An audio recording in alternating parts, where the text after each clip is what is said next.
Attention! Pouvez produire des petits pièces. Achtung! Es können Kleinteile entstehen. Advertencia! Pueden producirse piezas pequeñas. Atenção! Partes pequenas podem ser quebradas.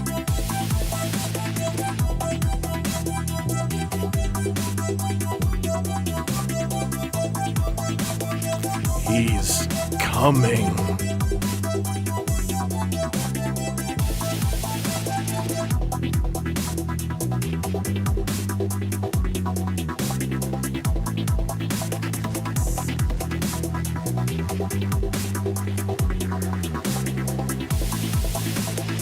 Please. Come. Now.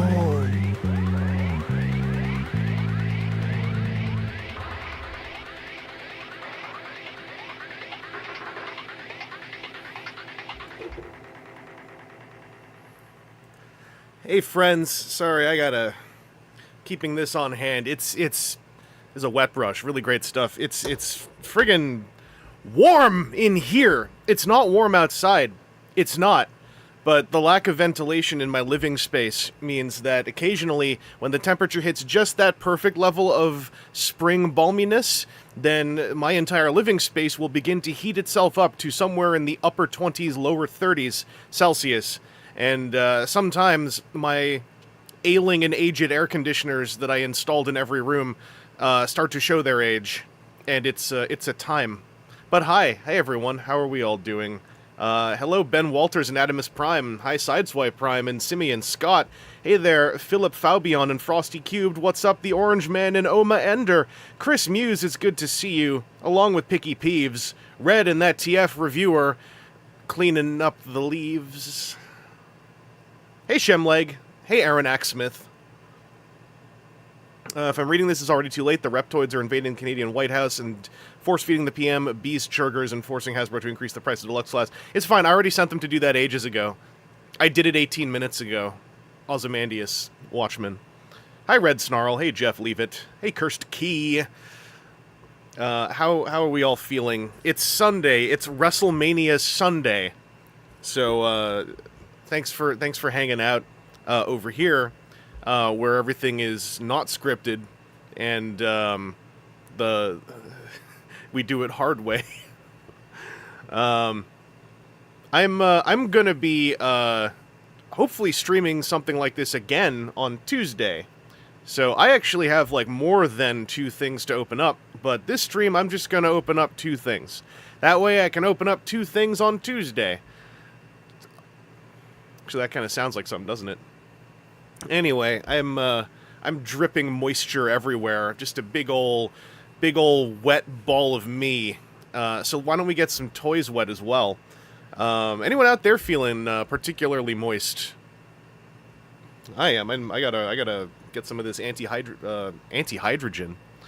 Get some of this anti-hydration in. Oh, good stuff. Good stuff. Hey, Tika Sansmag, hello to you in New Zealand. Kia ora, as Optimus Prime said.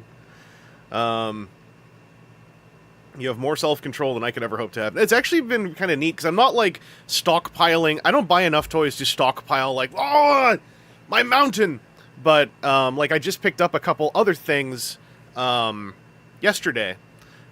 Which weren't supposed to be out yet, but, you know, that's why I barely pre-order anything, so that I can't get taken to by surprise. And then I was like, well, I might as well, like, bump them to Tuesday, so that then I'm not, like, trying to cram 4 things into one stream. And that makes the streams maybe not quite as long. Hey! What do you think of Wave 2 Legacy United? It's alright. I haven't really touched any of it yet, but it's alright. Simeon Scott. Oh, yeah, I saw you were at a toy show. You did the, Simeon Scott, you exhibited some self-control, because you were, like, holding off till the Sunday to whale down them Sunday deals. Stockpiling can be fun if you can, like, keep it under moderation, and you got, like, you know, you got a rainy day pile. Just, like, you know, don't, what I'm mostly saying is, like, don't feel like, oh, you know, we're gonna turn the purchase of toys into a whole YouTube channel machine as well. But it's kind of like, if I don't feel like I gotta open them, then I can hang on to them a little bit. You know, I can film the packaging at my leisure. Filmed all the packaging, by the way. Did it. I guess now is also as good a time to say, I can't remember how much I talked about this already.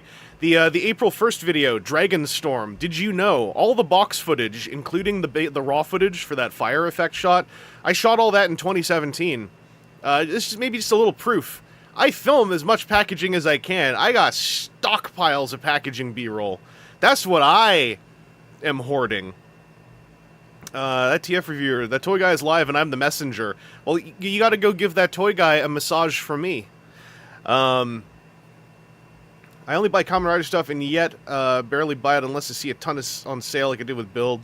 That's what I did with Exade's roleplay toys, and I really shouldn't have. That was actually straight up depression buying. That was bad. But I have all the Gashats. Your poor hard drive. Oh, whatever. You know, everything's hot. Everything's hot. My hard drives are okay. They're little ones. What else was going on lately? I just got the next review done, so all y'all patrons, I forgot to make a membership post. I'll try to remember to do that tonight. I keep forgetting it's like a separate system. But the next review is, I put it up now, but it's gonna go live tomorrow, because I'm curious, since y'all are the live stream crew, right? You're a nice little vertical slice, so I can just, like, talk normally. But, like, I'm curious if a video, like, pointedly does better on a Monday than a Friday. Because apparently that's, like, a whole thing. I don't want to make it, like, super organized, because I don't want to. But, I'm curious to see if I launch a review on a Monday, because the Dragonstorm one just happened to fall. April 1st happened to fall on a Monday. So, hey, you know. And I've also got the next review half scripted, and the articulation segment has been shot because I don't want to lose momentum, especially because I got some non-YouTube work stuff popping up, and I want to keep everything all fitting together nicely, because currently YouTube-related things are able to basically pay for my utilities, and I really like that. So I want to keep that rolling. Chris Muse, I depression bought Zero Cube Mech a couple years ago, especially Cube Whale. It's always gonna be like a milestone in our lives, right? When we're collectors of like series. Not for everyone, but a lot of folks end up with like the line or the year of the thing where they're like, that's the one where I bought everything, because I were all depressed. Anyway, hints on the next review? No, but you can probably deduce some stuff as we go. I'm so happy you can't see the water droplet forming right here constantly. It's so very annoying. I've like studied. This is gonna sound weird, isn't it? I've studied what drips off of my head, and it is a mixture of like a lot of humidity stuff. Like the way that humidity and air currents work, I'm learning so much about it because of this very old building I live in, and the way that wind works in here. I've also learned that a lot of fans and air conditioners are not built to last, because they don't got a way to open them to clean out everything that builds up. Like, you know those ring fans? BS. Tripe. They look so nice. The actual fan builds up so much, it barely works anymore. I'm at that point where I'm like, I gotta, like, replace all of my air movement devices because I can't access the parts to clean. It's very annoying. I know that, like, if I really, like, get, like, crafty and smash stuff open, it's like, well, if you get, like, these special screwdrivers and this, like, set of spudgers in there, you can crack the bottom open, maybe you can clean some of the dust out, but then it might not work when you put it back together, and it's like, I hate it. Super hate it. Oh, Picky Peeves. As of last night, you beat New Game Plus Gwyn by swallowing your pride and learning to parry. We're proud of you. Legit, though. That's really badass. Oma Ender. Depression buying would explain why I have a majority of the main Kamen Rider belts. Well, that's why, like, I want to say depression buying also doesn't inherently mean that those purchases are invalid. That's kind of, again, one of the roots of the panel series that I've been doing, is, like, whether or not you've collected it for one reason or another, figure out why you did enjoy it, and whether, you enjoy it enough to want to hang on to it, or you can even just figure out, like, hey, this is why I enjoyed this, maybe I can use this to further enjoy other things I have, find new horizons, maybe retire a few things I'm not as into, etc., etc. You should go check out my panel series, Why Do We Enjoy the Toy? I forgot if I mentioned this, but I've found the 2018 and 2019 Why Do We Enjoy the Toy installments. I think I found all the footage. One of them has no video footage, but I think I'm going to put it together anyway, because then we get, like, completeness on that whole run. I gotta like triple check some things. At least 2 of them, though, have enough video footage to exist. So get ready to see, like, panels dated 2018 and 2019 showing up on this here YouTube channel. Woo! Picky Peas, a depression bought a bunch of stuff this week, and they've helped me cheer up about some dumb stuff I did this week. Hey, you know. Okay, Oma Ender, yeah, it's all stuff I wanted. Retail therapy was just a trigger. I did all this in under a year. Yeah, it's, I think it's good to just have a self-awareness about this kind of stuff, even if it's already happened, right? Whatever, self-awareness is always more helpful than self-mystery. I gotta write that down. It's Self-awareness better than self-mystery. Got a merch drop to announce. Our big t-shirt, Self-awareness better than self-mystery, will be coming out soon. $50 a shirt. The Orange Man. Last Depression buy was Legacy Animated Prime. Do not regret at all. One of the best primes I've messed with. Hey, yo. That's good to hear. Because the first thing I'm going to be looking at today is not that toy. It's Thundertron. Some of y'all guessed right. He's the Blue Lion. It's Thundertron. I found him at my local EB GameStop. Brian, Evangelist, Internet Type, 1 serving. That's me. I'm your daily recommended dose of sodium and fat. I don't got no sugar. I ain't sweet.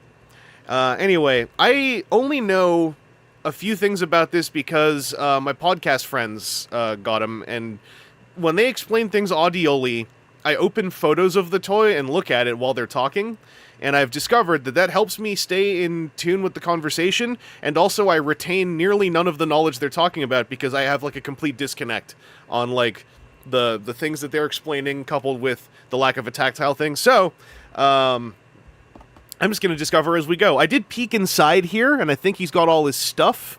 This is, still a thing we're doing. Hooray. So, let's get to the business. Again, let's enjoy our plastic-free packaging as we can, because it gives us the easy access route to just get in there, get through this corrugation.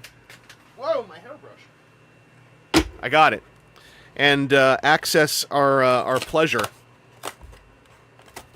I'm sure this is doable with Windows still, but, there's something visceral about just reaching my hand in, grabbing and pulling.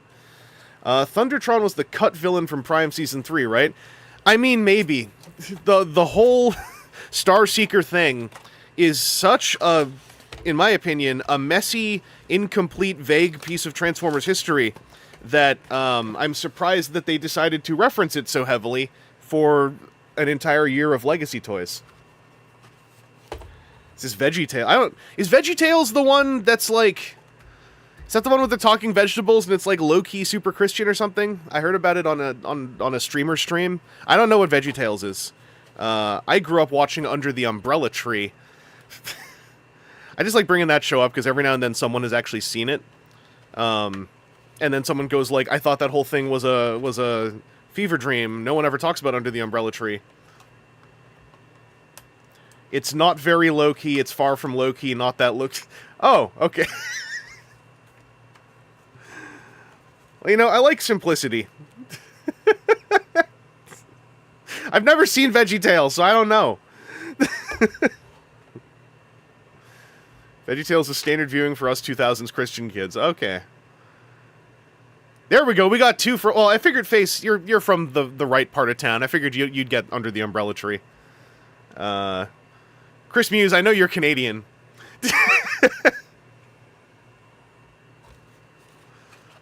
Yeah, the Blue Jay puppet. Because I think, was it... I forgot who it was. There was, like, this whole dissertation on, like, VeggieTales, its intersection with religion, and then, like, the very notion that the vegetables are talking. And this whole... It was a whole thing. I think it was on... Was it on Snapcube? Where I first learned of VeggieTales? I don't know. Someone out there who knows... Someone out there who knows will know. I don't knows, so I don't know. According to Aaron Archer, they were all working on and looking forward to doing Star Seekers, and then some exec went, no dragons at the last minute, and that was that. Yeah. Yeah. A mess. It's a shame, because the dragons were cool. It's always a bummer when it's like one cool idea gets... kind of in a cruddy way, shunted. And the thing it gets shunted for is also kind of cool, but then there's, like, a pallor hanging over it, I need to use this box as a tray for all this mush. Get in there. Get in there. Fit back in. What a fancy Extra Life shirt that is. Yeah. Although this one is a little too close to, like, picking up moisture stains for my liking. There was another one I liked more. Or was this... Which year was this? One of the Extra Life shirts was the wrong shade of gray for moisture, but then like another 2 of them were perfect. This might be one of the perfect ones, actually.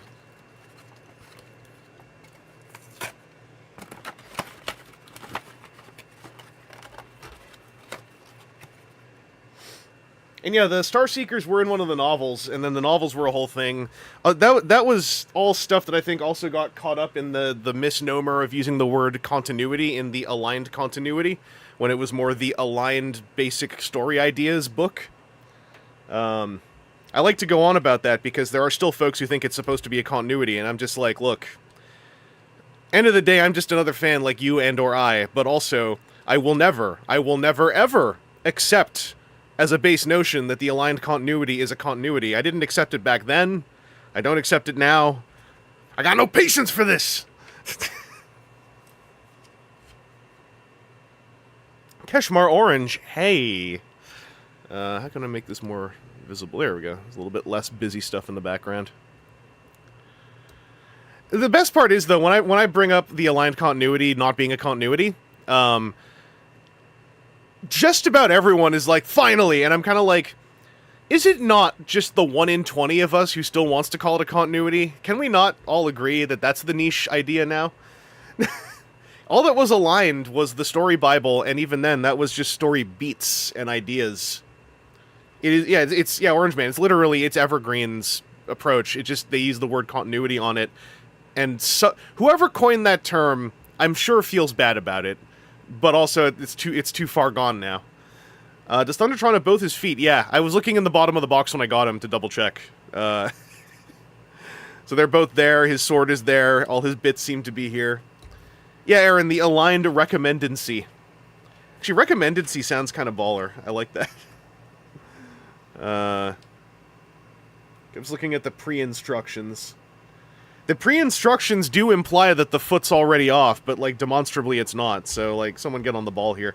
I will say, I like the colors. I like that it's kind of really clear to see what is highlighted, but also the highlighting doesn't make it impossible to see within the highlight. So, you know, Legacy United finding a nice color combo here on the printing. It's the Rescue Bots expanded universe. Pretty much. Red Snarl, there were always folks who listened too hard to the word continuity, and it led to, not like fights, it would just lead to like really, what I would call annoying arguments, because in the end of the day, everyone kind of agrees. Most of the folks who are like, no, it is a continuity, when it got down to brass tacks, were like, I think this is really stupid when it's a continuity and not just a bunch of shared ideas, and it's like, yeah, it's because it is. So just let it go, just let it go. Iced 1138. Oh, Mr. Hills, hey! I remember you. I'm doing my best. I am surviving and fed. That's what I like to tell people. I'm just gonna stick the foot on the sword now, just to have a look and see what this looks like. It's alright. It's alright. I already have forgot. This is embarrassing, but like, I don't mind the original Thundertron, but I'm a Go Prime kind of guy. So I actually can't really remember if the original Thundertron's foot had a sword in it or just did this. Because Go Prime just has like bigger, cooler swords that he primarily uses. Yeah, Jotaku, it is kind of like, let me explain how the video game characters are. That was the part where it really broke for me, where I was like, we gotta stop this. We gotta stop pretending that these two breakdowns are the same guy. Because I do agree with Robot Lorekeeper that it's really... I think I was doing this on the podcast at the time. It was so funny to imagine Rescue Bots is literally taking place during Prime because of the violent tonal dissonance. The foot could sort of become a parrot, but that's it. Oh, I remember, wasn't that a Rapper Labels thing? I can't remember. Anyway, Go Prime was Thundertron in edgelord colors with katanas, which means, like, he was one hat away from being, like, literally perfect. Anyway, just at a glance, this is feeling... Now that I know where the biceps... I had a moment where I was like, where does the bicep turn? I found it. So I'm here now. And there's a waist, which is cool. This little thing... Is this... Oh, it's mushroom pegged. That's kind of... I wonder if this is future-proofing for something. Like, I don't know what, but, like, this feels like this could be... The fact this is mushroom pegged in could be future-proofing something. Or it could just be that's how it fits in and that's that. But I like to think, you know... I like to think creative. Yeah, Joel Adler. I was pretty sure that was a Repro Labels thing. Just in case anyone's wondering, I have him in a pose with his ankle tilted, and he's not falling over on the peg leg. So, hooray. Yar, matey! Hark! Hang on. I have it written down. I have it written down here. Hark, Triton! Hark! Bellow bid our father, the Sea King, rise from the depths full foul in his fury, black waves teeming with salt foam, to smother this young mouth with pungent slime, to choke ye, engorging your organs till ye turn blue and bloated with bilge and brine and can scream no more. And I have the whole thing written down. I keep it on hand, just in case I have to, like, humble somebody. How is the QC? So, I mean, here, so far, he hasn't broken yet.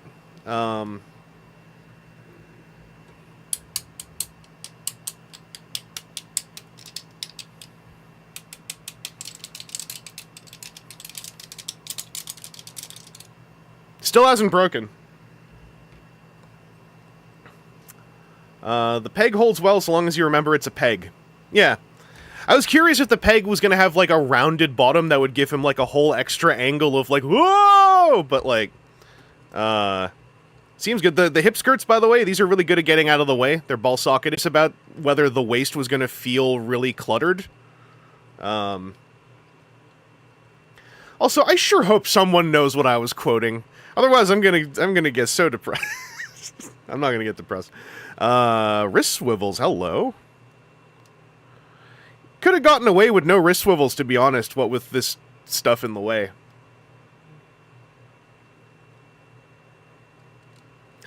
Still, Picky Peeves, still doing the pencil test. Ha! Huh. Orange Man, loving the colors on this guy. Yeah, I almost, because like I said, I don't have, like, the tons of love for Thundertron, other than, like, that's neat trivia. But then, like, I like his color scheme a lot. And then I saw him in person on a shelf, and I got curious. It was Star Trek 2. Oh, boy. He has a 3mm nub? For serious, hang on. Damn it, my bag of effect parts is in the other room. Unfortunate, unethical, disappointing. Are there any kicking around here? None. I'm effectless. I'm an effectless male. Damn it. I'm gonna put his foot back on. See, I'm curious how he feels to pose with the peg leg footed. Does it feel odd ever? Not really. I was curious if the lack of an ankle tilt would, like, make my tactiles get upset. It really helps that this still is hinged. I think that does a ton. I can't remember if the original one had a hinge there still, because this is gains if so. April says, "Hot damn, it is 3mm." You tested? You tested? For real? Because, like, if he can shoot from peg foot, that's badass. RC Filmworks, anyone knows the audio cutting out? Oh, is the audio cutting out? April, you did test it. Hell yes. Yes! Refresh the... Okay, yeah, if the audio's cutting out, that's probably on YouTube or the digital pipeline's end. Yeah, if anything gets weird, like, for more than a minute, just give it an F5. 3 out of 5 times that should fix it. Yeah, Ezra, I would not have known if someone hadn't mentioned it, but now that I'm looking at it, like, that little rim around the bottom of the nipple, that totally makes me start going like, oh, you're right. Oh, you're right. Audio cutting every 2 seconds. Yeah, over here it seems to be... Oh, you know what I'll do? Hang on. This might get a little bit messy, but we'll put this here. I wonder if YouTube is trying to do some kind of, like, automated compression stuff. So I'm also going to put the mic back a little bit, just in case. The mic was getting kind of close to my mouth. Because I'm working with what I got, basically. That's how I'll put it. So yeah, this robot mode, ball socket neck, what's our waggle factor like? Not too much side to side, but a little bit of up and down, and with the beard is accentuating any non-horizontal movement, so that's kind of cool.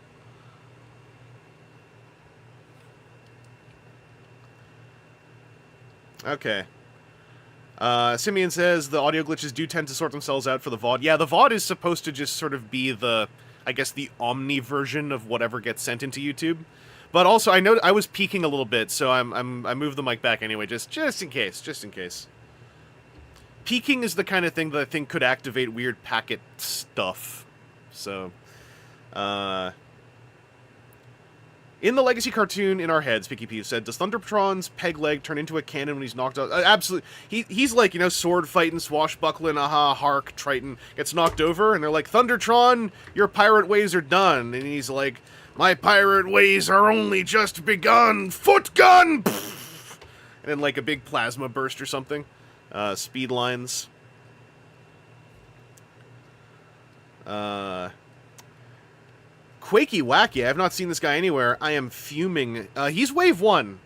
And he is technically only just now coming out. So you should still be in the range of finding one. Yeah, Thundertron Weaponizer confirmed. There are probably some... Like, he's got a lot of 5mm things.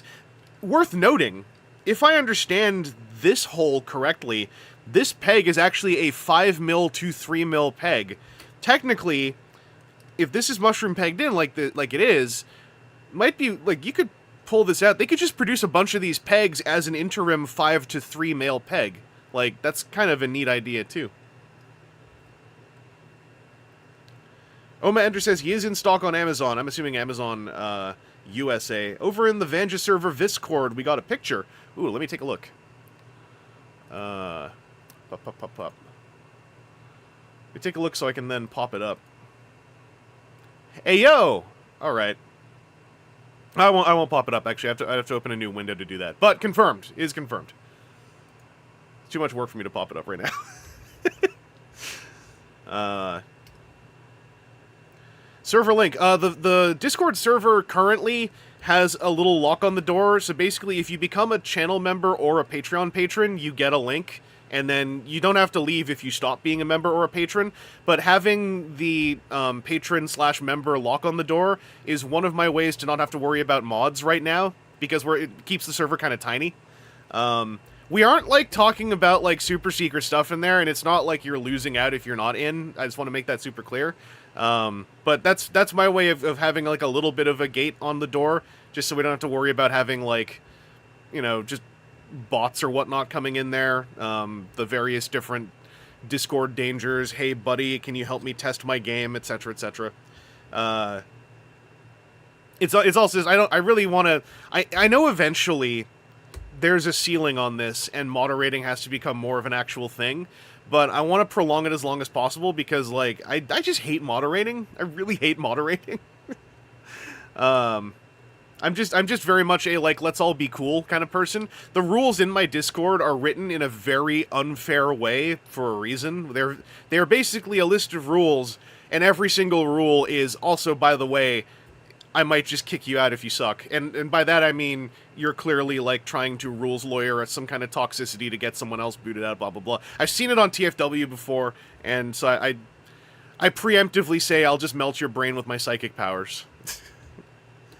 Joel, you didn't get a link. Damn. Yeah, send me a link on, maybe send me a message on Patreon. Just, that way I'll remember to check it. So you can have Patreon set up to know what your Discord server is and kick members. Unless it did it without me knowing, that should not be active on my server. If it is, then like, I don't know how we easily test that, because that's like a 31-day long test we'd have to do. But my goal is that it's just a one-time thing.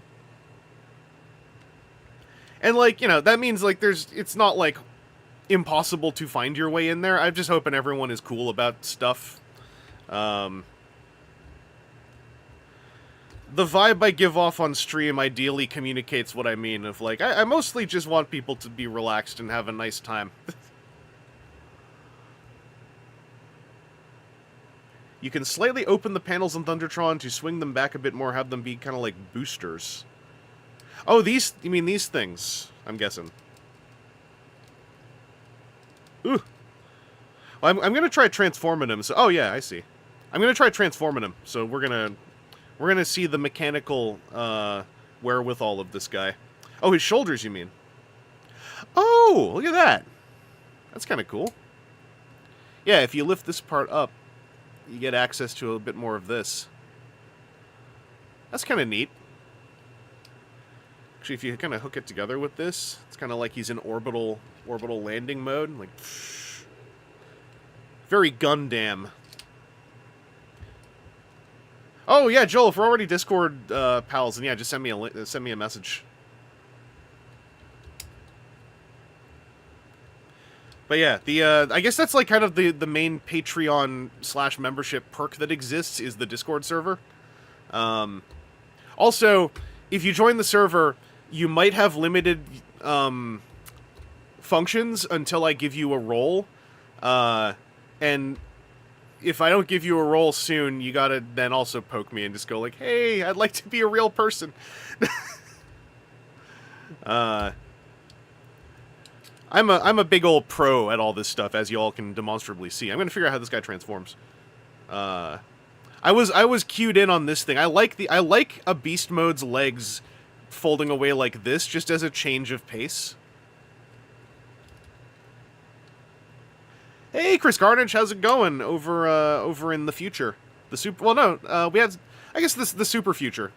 We also got someone, if they're still here, who's from New Zealand, who's in another form of the future. Means we have 2 different futures existing in here.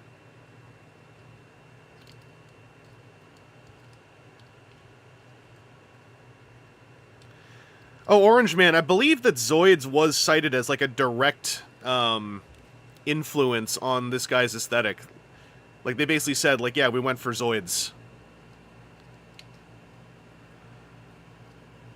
That also means I gotta deduce, like, okay, so how did... I kind of see where parts go, but how on earth do they get there? Woo! Here we go. Famous rapper Future at Evangelist stream. You know it. You know it. Adam, I'm an hour into your tomorrow. Holy moly. Thanks for staying up. Jeez.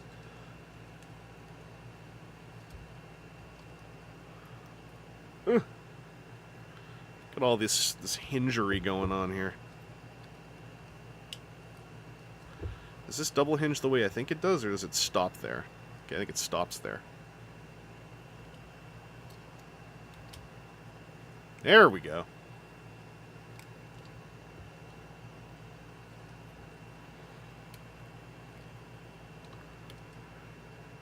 I wonder, was I able to use... No, there was stuff in the way. I wasn't able to use these in robot mode, was I? Because that would be sick.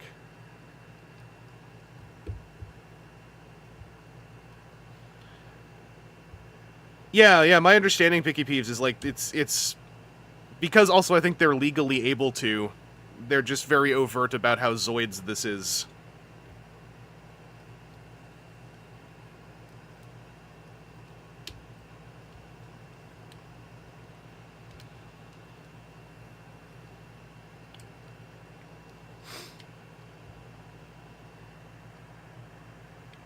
Now I'm on the hunt for tabs and slots. I'm like, okay, what's got a place to go?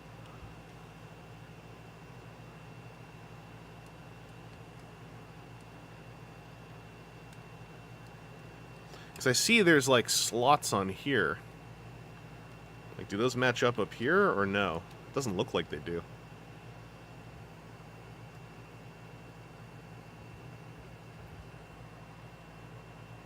You're gonna have to yank sort of hard to get the lion head in the right position. I think I did. I think I got past that point because it's lining up with this now. So I think I got there.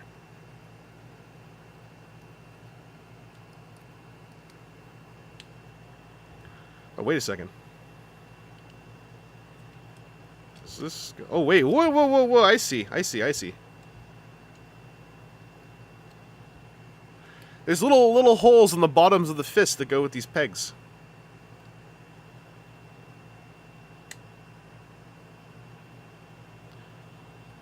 Oh, yeah. I just saw, back corner. Yeah, these look like they match up with thems. I should do this other one first.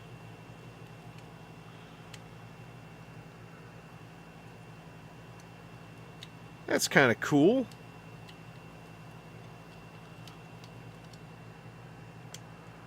I'm sure that once one gets used to this, it's a little bit less... a little bit less visually toxic trying to get both pegs in.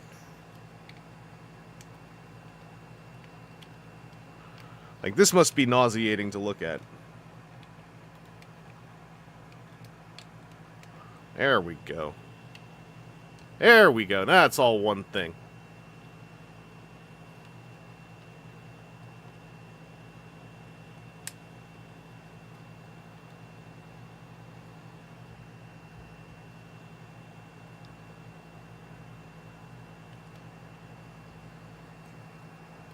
Oh, I see what you mean about pressing hard. Okay.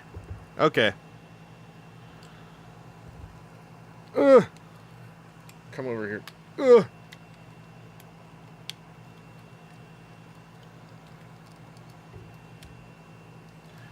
I do have the original Prime one.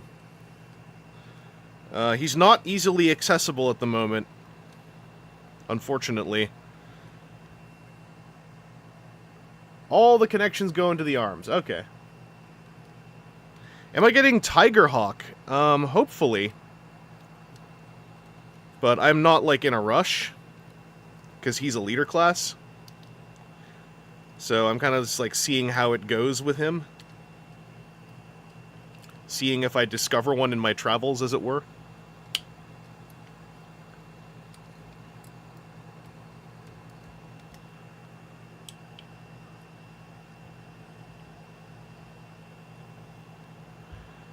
I'm having some difficulties getting all my geometries to line up, but I'm sure this will again come with, what do you call it, practice. Diligence.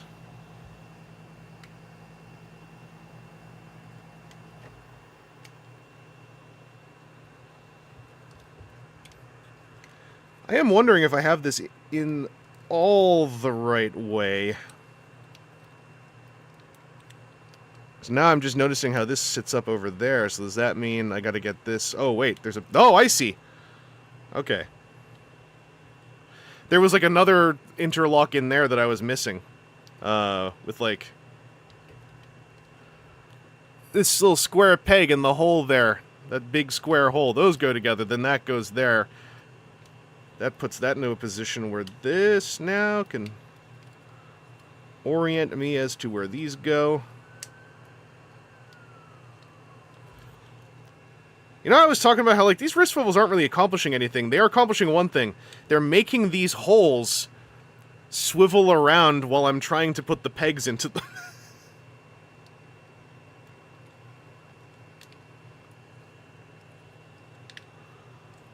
Ugh.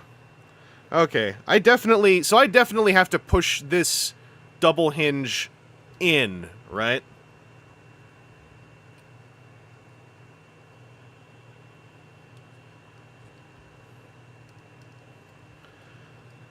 Oh, the hollow sides of the upper arms have to... Okay, I see. Thank you, Joel Adler. So these gotta flip around... like that for more clearance.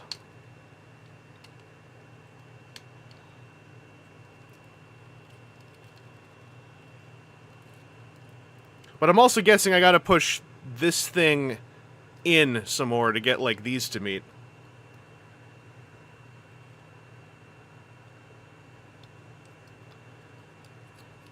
What's y'all's favorite gimmick?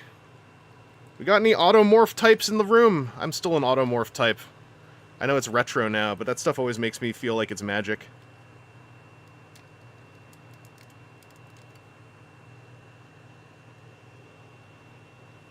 Actually, wait, no. If this lines up with that, then this should just go there. Oh, right, then this is on its own hinge to go down here. There we go. Now it's all playing nice. Oh no, Mecha Live was good. I like Mecha Live. Mecha Live was like Automorph Light. It was Automorph optional, right? Because you just get like the Automorph style stuff happening, but like on a bespoke piece.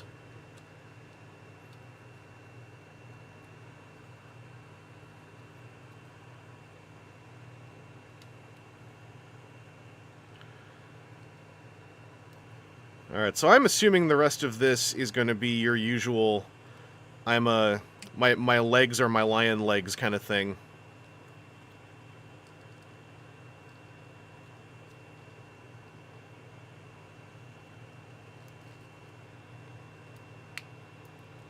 Oh, wait, does this have to... Is that why this is mushroom pegged? Does this have to... Oh, wait. Wait a second. There's another hinge here. Or not another hinge, there's a... Is that a motion pin? That is a motion pin! Okay.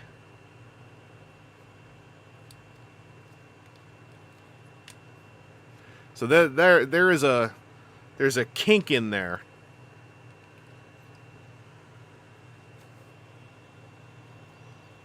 So that means these don't go like this, do they? Ugh. I should probably look at a picture for this part, but we've come so far.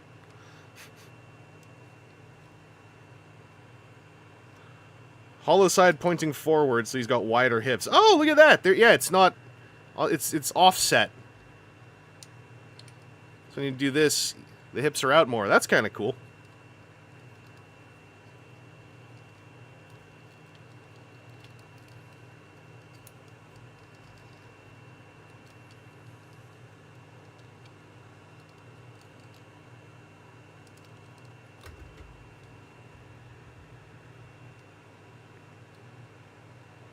Do I got this mostly set?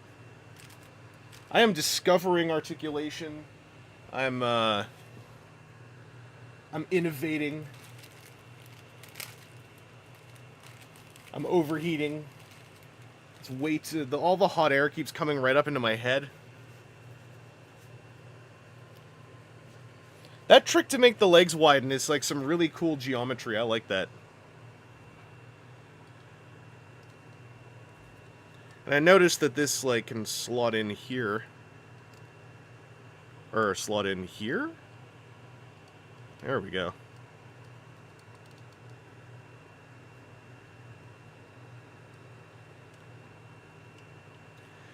Actually, that's kind of a shame that there's no, is there? Am I missing it? No. So the front legs are, if they're pegged in, they're really locked in there. Wow! Wow!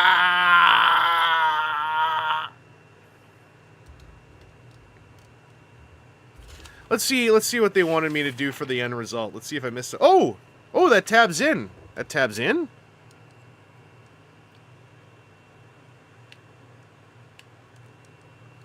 That's I mean, I guess that's okay, but that feels less Zoidsy, that it doesn't have a big, like, flappy, uppy thing.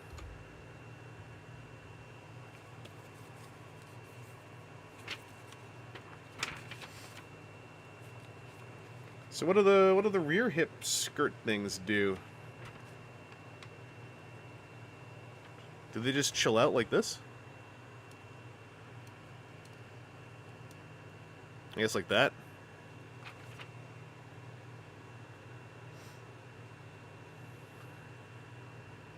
Yeah, there's something very mid-season tokusatsu robot about it, I guess. That's kind of cool. Definitely a bit of a locked beast mode, a bit of a ball socket joints.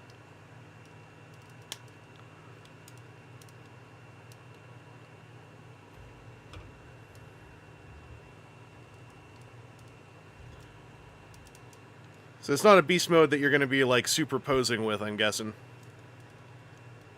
Because he's got, like, articulation options back here, but then the front legs are mostly just doing this.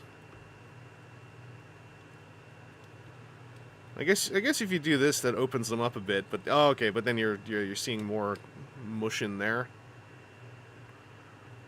See, this feels better with that stuff pegged out.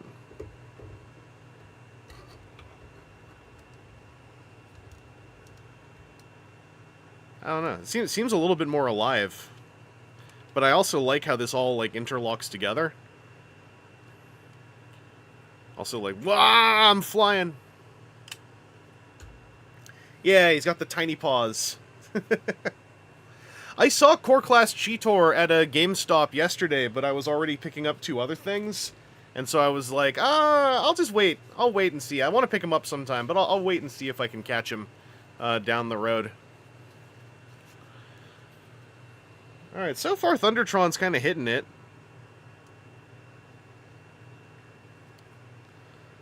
It's like Lyo from Go Busters, if that's what you mean by mid-season Tokusatsu robot. I'm just kind of thinking, like, you know, when the team gets, like, you know, when a Sentai team gets their 6th member, or, like, you know, a big upgrade shows up, and it's a lion, because lions are full of Yuki. They're full of Yusha.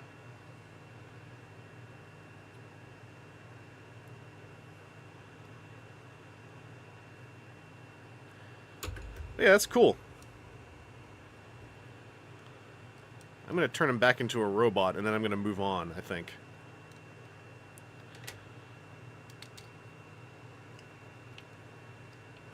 But yeah, this step here, this is really cool. I like this. It's such, like, subtle but smart, such subtle but smart mathematics going on. Just simple geometry.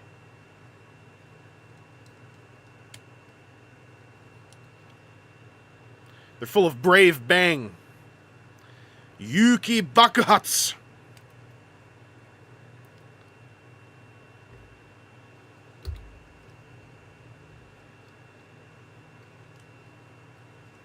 I think that the inherent comedy of Yuki Bakuhatsu being the, like, top kanji on that logo, I thought that was hilarious, and I felt like nobody else did. But I think Obari thought it was hilarious, so I think that we get each other.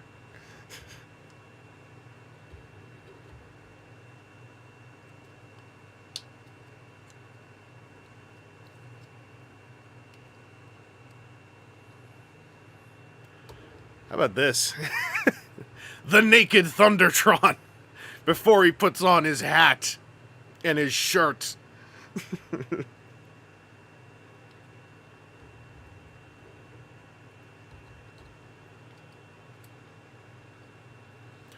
So you think you can stop me because you've caught me right before I went to bed?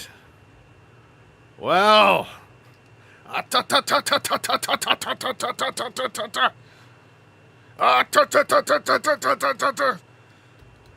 You're Shinderu Mo.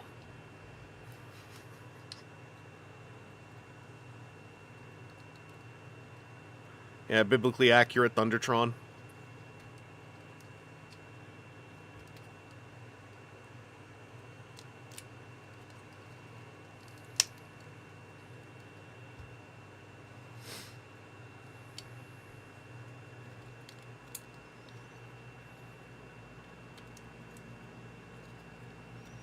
Yeah, Picky Peeves mentioned it. I want to keep Super Bravern spoilers. I want to keep those on the down low until we're into May. Just to be nice. Just to be nice. But a lot of us here are Bravern types. A lot of us here are Bravern enjoyers.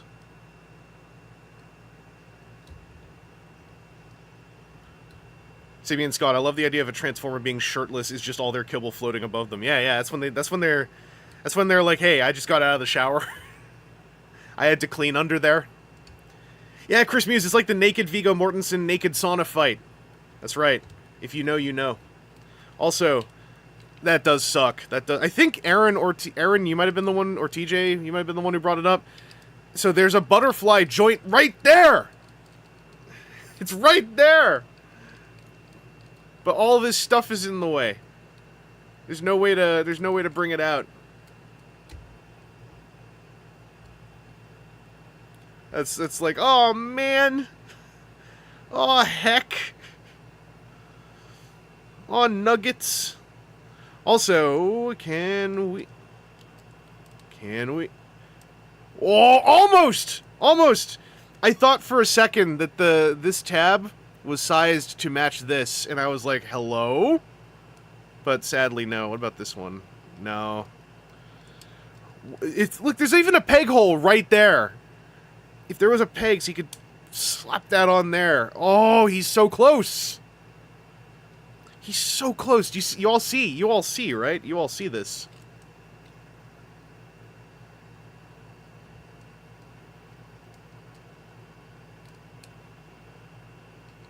Yeah, it's too loose. It's too loose to be intentional.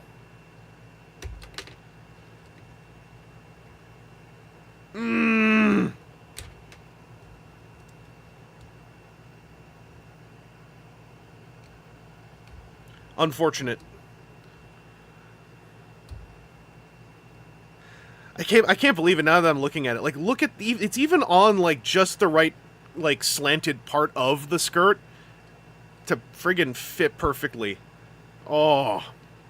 Cause like I thought for a second, oh, the beast mode storage, but then I forgot this comes all the way down here. So like you could stick it back here, it's fine. But like it's not the same, right? Like it's not quite the same. So, Orange Man, I was thinking you could thicken the tab, but then would the tab happily work with this slot, right? And it feels really good in that slot. And yeah, this is, back corner mentioned it, this is the hole to prevent the ball socket from forming a vacuum. So it's there for tolerancing's sake. Well, to prevent it forming a vacuum, I believe this adds a little bit of flexion as well, but I'm kind of guessing. That's, you know, I'm a layman at all this stuff. Oh, I wonder how... Oh, I can't get the mouth open from here. But yeah, PKP is mentioning the Sif factor, putting the sword in the lion mouth.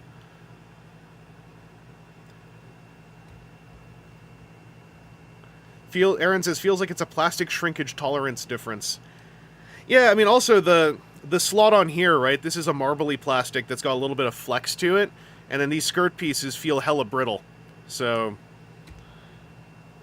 they feel like two different... We were talking about this in the... Not to talk up the Discord, I just said you're not missing out anything in, but, like, we were just earlier talking at length in Discord about, like, you know, like, the nature of plastics and kind of the limited vocabulary that a lot of us toy fans still have when talking about how we feel about plastic, because it's like, in short, right, it's not that plastics are either ABS or POM or PVC, and those are three plastic types that are always the same.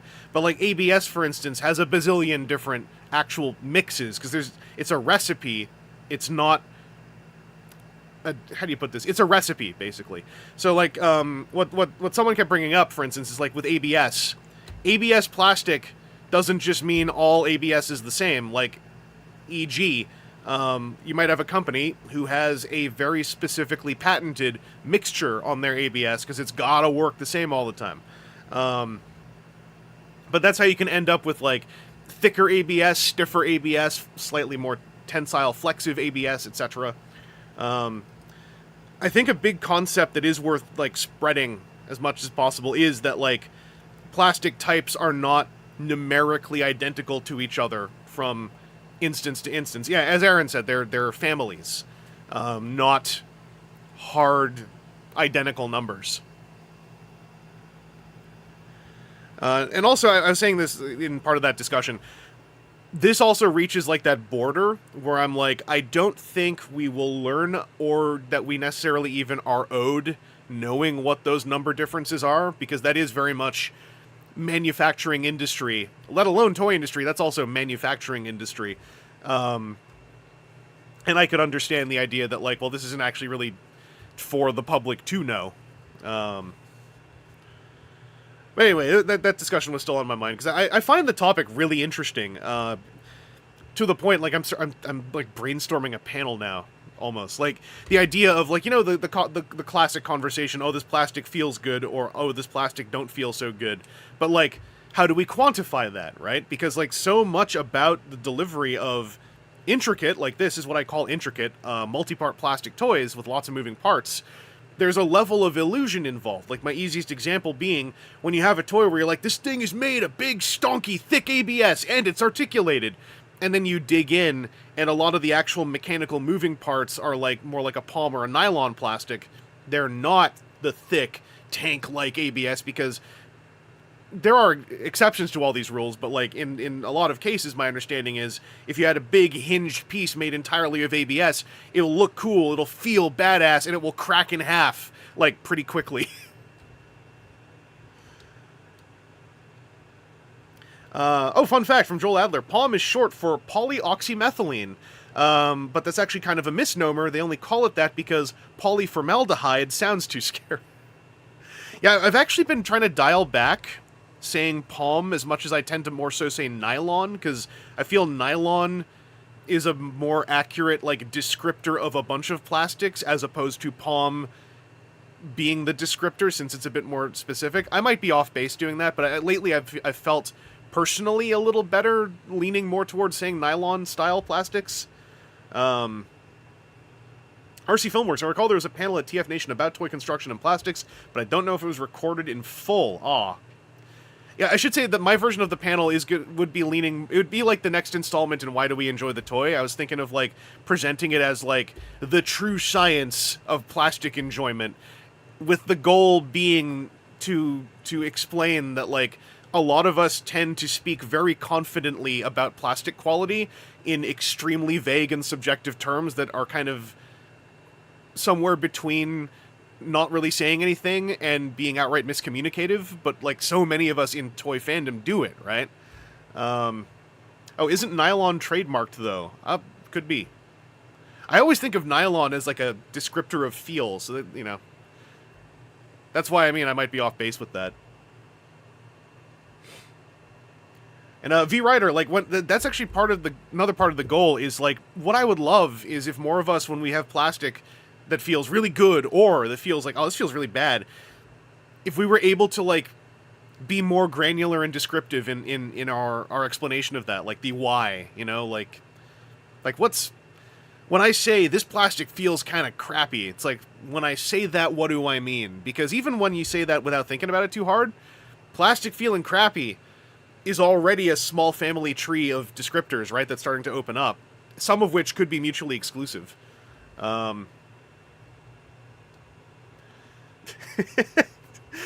Aaron says, the idea lives alongside the panel I'd love to do about manufacturing for real, and tell every just remolded nerd to go pound sand. That's one that I think the general public, there's a version of that industry side could probably actually deliver without impacting relationships, just, like, laying out the mathematics of what the idea of just fix it could mean, right? You'd have to, like, tread a really thin line, and you'd probably still have to keep some things overly vague, but I think that could be really, really interesting. Vicky Peace. Actually, the way you describe if plastic feels bad, just to bang a pencil against it. So, if I were to do this panel, I'm not going to do this, but also it'd be really funny if the panel started with me handing out pens to everyone and telling everyone, okay, for the next 5 minutes, everyone just trill test your chair and concentrate. No one talk, just concentrate and tap for 5 minutes, and then we'll have a discussion. Just so I could watch a room of, like, 20 people all tap their chair from different angles, listening to try to discern things. I think that'd be kind of funny.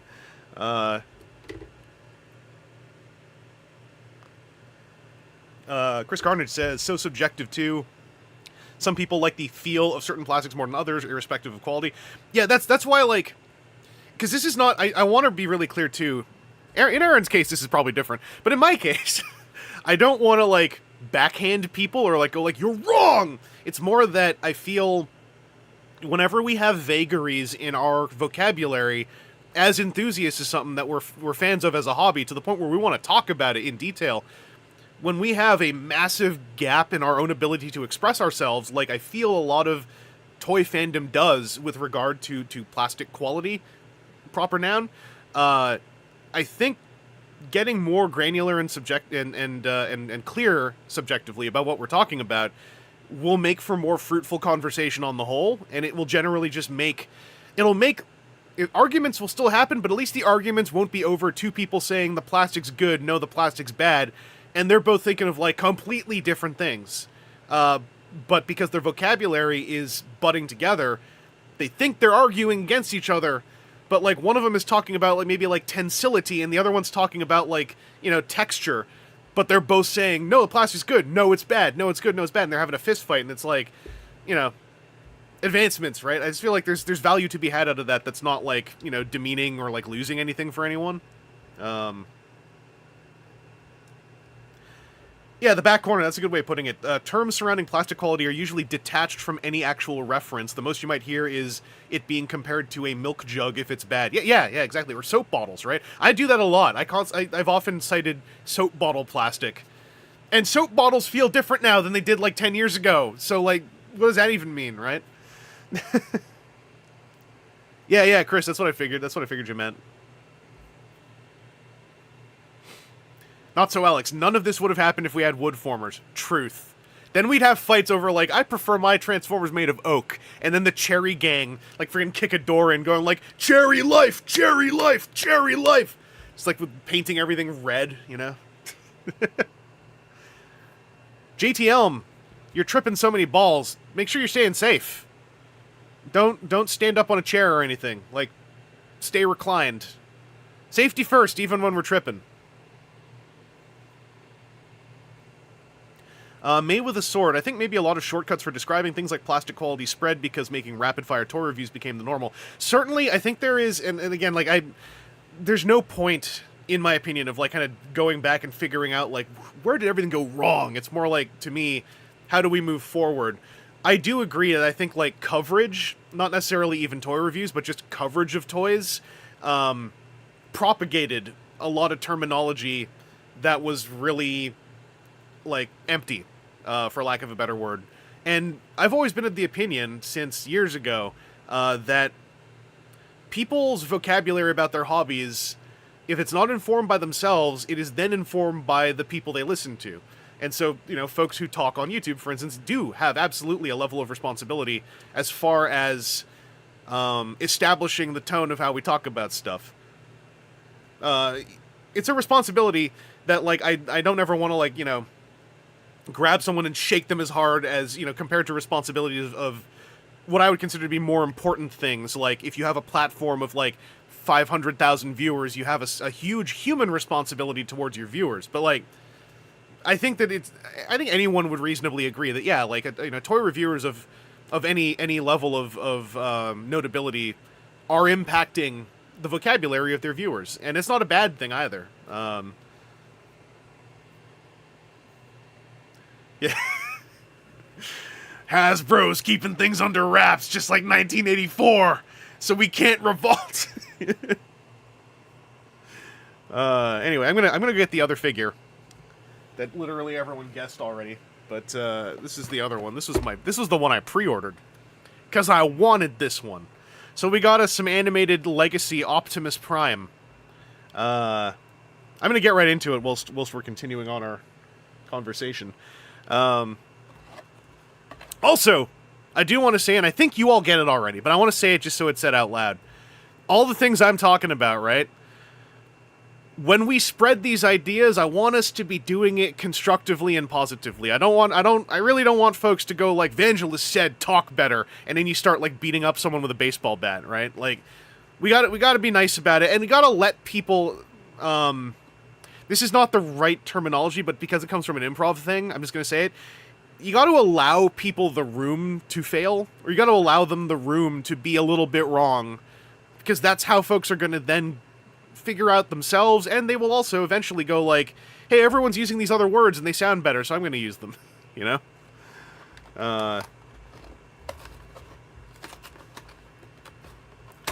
Robot Lorekeeper, I'm so knee-deep in Transformers, I read JT's post and thought it was about the actual year and not the novel. I think that's happened to a lot of Transformers fans who were introduced to one thing then the other. I don't think that's uncommon.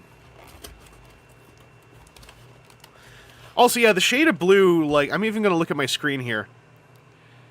it kind of looks different in person compared to what you're seeing literally here on the screen.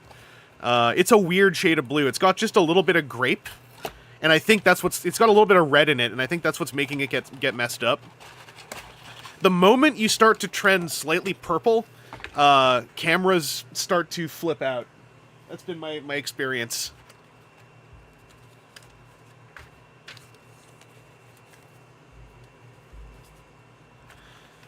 All right, let's get the boy clipped out. Shout out to recycling. Thank you, Scorp. I can't get it. Oh, I didn't need to clip that one. That just comes off.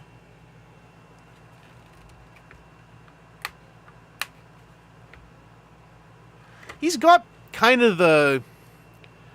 It's not the full-on bondage thing that Earthrise Optimus had, but like he's got a little bit of like a nipple-clasping crisscross here going on. Optimus Primes get freaky, yo. They get freaky.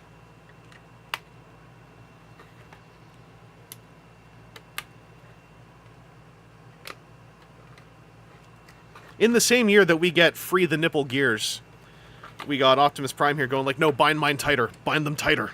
Tighter!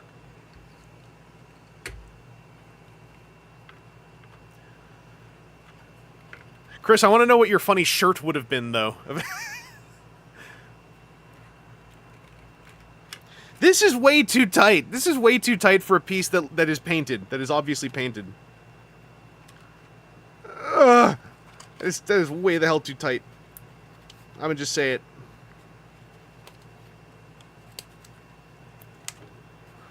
Somebody gotta calm down. There we go.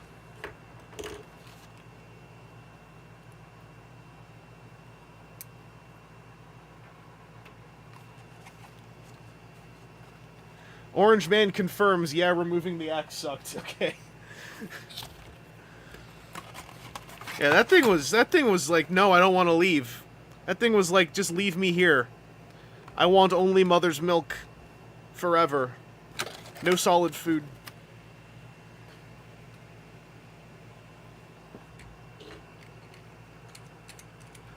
Whoa, I heard about this. I've got one who's kinda got the gambly knees. Although, I've had knees like this on Transformers, where 72 hours later they became tighter. So this could also be that. If it's not, then hey, I've got a video I'm working on. I gotta start filming for it. I keep talking about it. My updated How to Tighten Toys video. Oh, Picky Peas. Be careful with the legs. I already almost broke the transformation joint of mine because I went about it wrong. Okay. May with the Sword says, mine had gambly knees too. Okay. I don't know if that's an actual term. I just think it sounds nice. Yeah, he's got kind of, for a modern Voyager, he's got volume. He doesn't have heft, but he's got volume. Feels nice. I could grope this guy for a while. Watch the waist, because mine doesn't have the floppy waist, but he does have a little tab on the waist peg. Or a little floppy legs. It has a tab on the waist peg that's apparently common. Okay. So that's just a mushroom there, I think. Or do you mean like there's a bump on the mushroom peg? Is that what you meant? Like a piece of mold flash? So far, this seems alright. Yeah, RC Filmworks. Let me put it out there for everyone. And it's fine if you have it, but don't go hunting trying to figure out what the new version of floor polish is. Y'all don't need it. There is a... Basically, it's gloss varnish. It's gloss hobbyist varnish by, like, Army Painter, by Vallejo, by Games Workshop, whoever. You can buy, like, a little $3 to $5 dropper bottle of it and a paintbrush, and that'll last you just as long as whatever... That'll last you as long as your floor polish would have lasted you before it started to, like, go weird and yellow and rotted.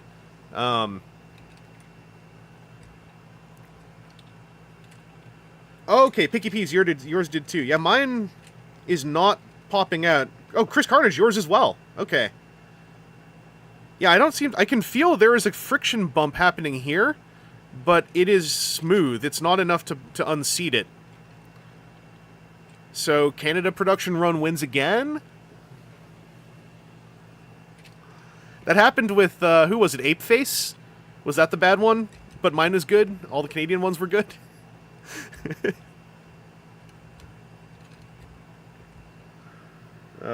My nose is itchy. Help me.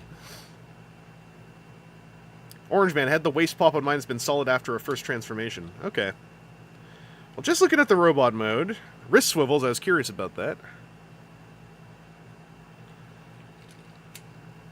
We got the T-pose. Also, the chest, to me, at least, looks fine in person. I know the chest was a sort of... You can kind of see it in my footage here, actually. Filmically, it looks odd, but in person, it looks fine. Also, yeah, the colors are all different in person. Like, you know, they're the same, but, like, the hues are all a lot different to me in person than what I'm seeing on the webcam. The red is a lot more crimson, and the blue is a lot more... well, not a lot more, very slightly redder blue. Not into purple, straight into purple, but redder. Aaron with the Extra Life link. Extra Life is something that I am doing all year. Currently my Thursday streams, this Thursday might be a bit weird, because I actually have something to do on Thursday night, but my Thursday-ish streams are Elden Ring streams right now. They are all highly Extra Life coded. And we've hit so many milestones that I've got another Extra Life Milestones catch-up stream to do at the end of the month. So, like, wow.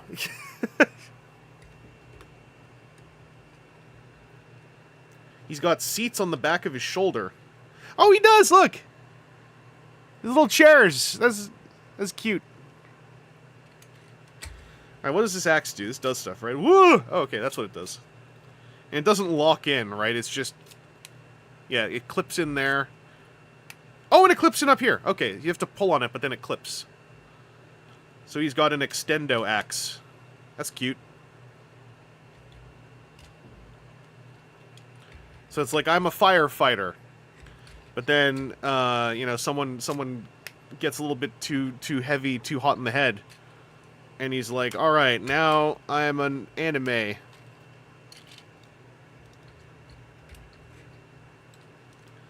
Yeah, Robot Lore Keeper. Tiny little fan zone hanging off there. My lack of impulse control is why I hate machines!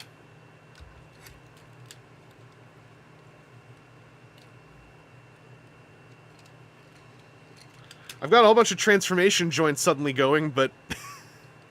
but also, this is metal. Wah!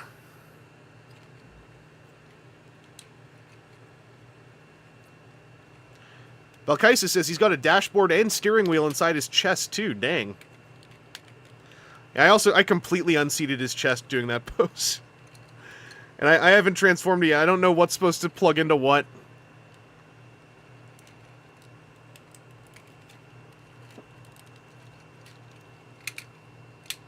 Oh, there we go. Yeah, it would have been cool if you had a blast effect for this. Like, I'm sure I've got one that matches somewhere. I have an unopened,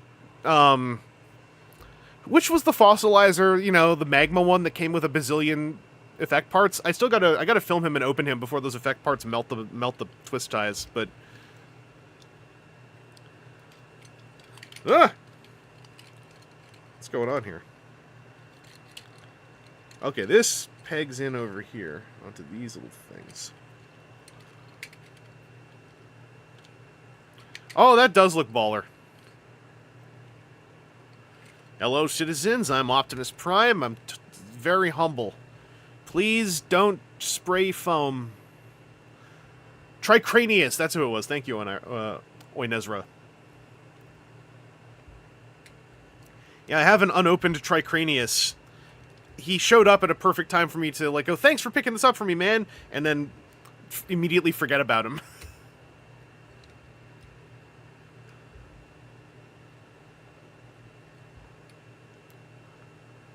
Looks good. Let's, hang on a sec. Let's get friends out of here.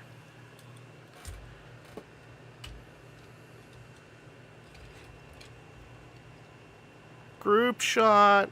Group photo. Look at them. Look at them.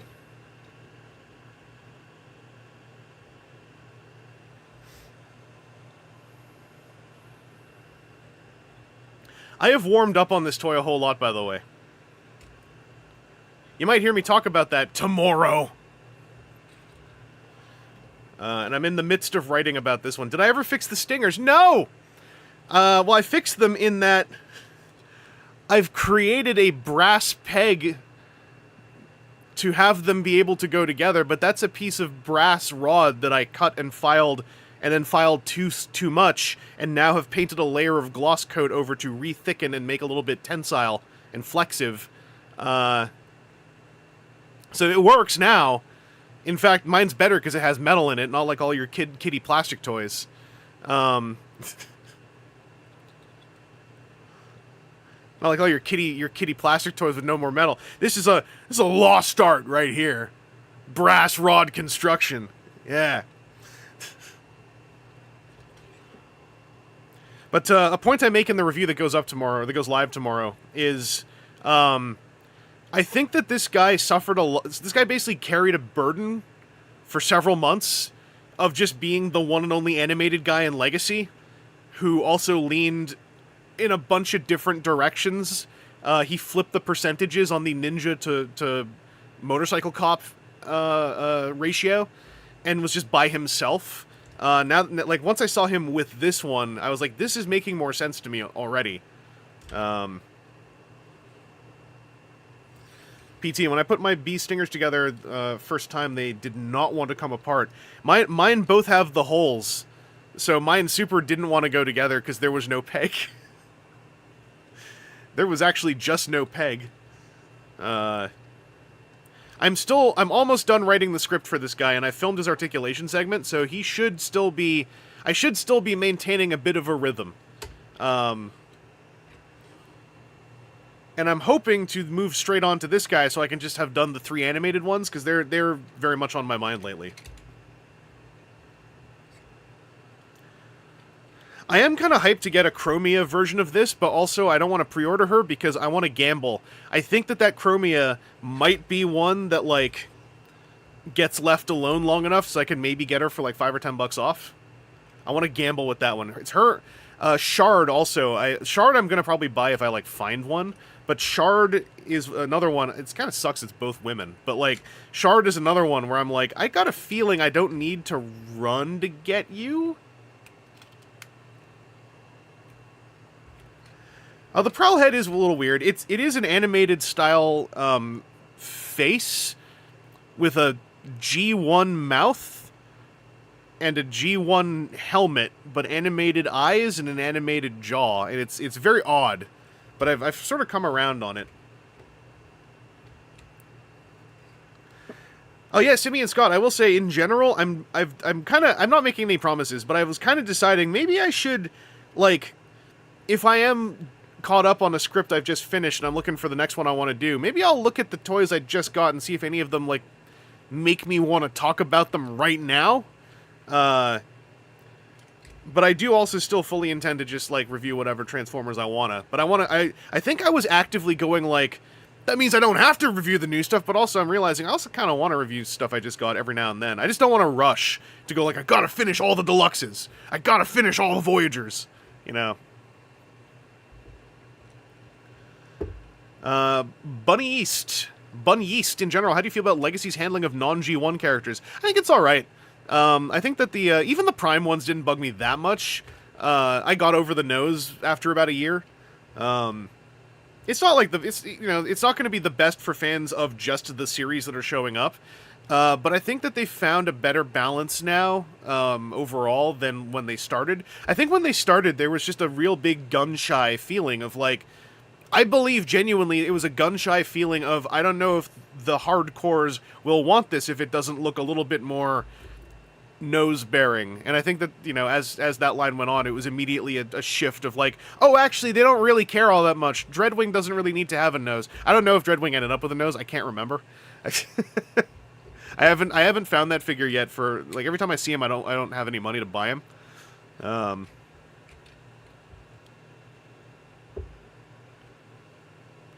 Jotaku, I find it surprising Legacy Bulkhead looks good with these guys, too. I mean, yeah, his nose is so hard to see, right? Like,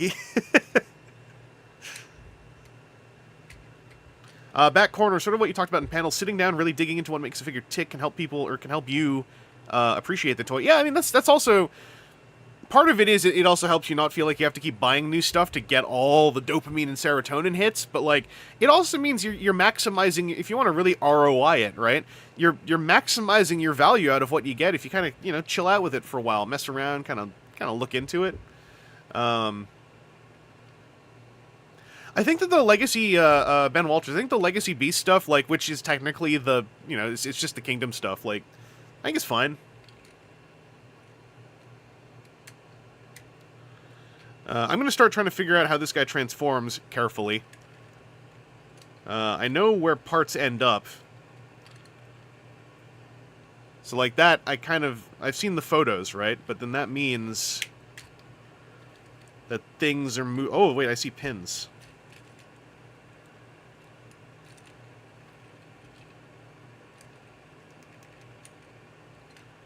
Ooh. Oh, there's a lot happening. Okay. Whew. Look at that.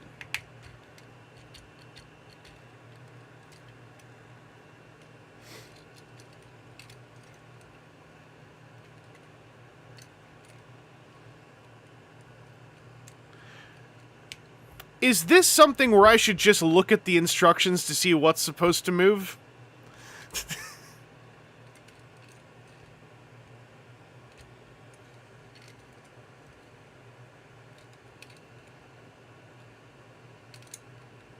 I got a big yes. I got to look at the instructions. Okay. A lot of people saying look at the instructions. Will do. So, my general practice... I hadn't looked into anything on this guy, so thanks for letting me know. When a Transformer is known to have a fragility point, then I'm just like, let's unfold these and let's just see what they want me to do. Let's see what they want. That's the peg for his axe to sit in. Alright, so they want these down. And then they want this out. Ah! I see.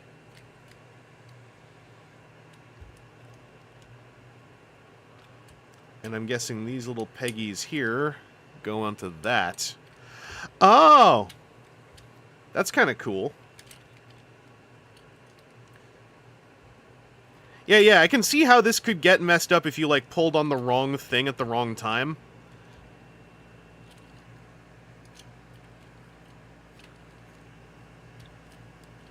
Yeah.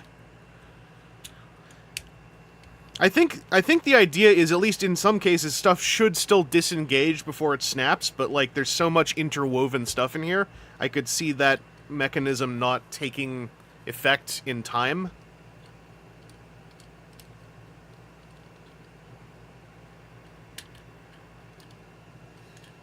Also, I kind of... Hang on. I feel like this is one of those ones where instead of, like, shoving them together, maybe I want to do this. Slide it in jigsaw style.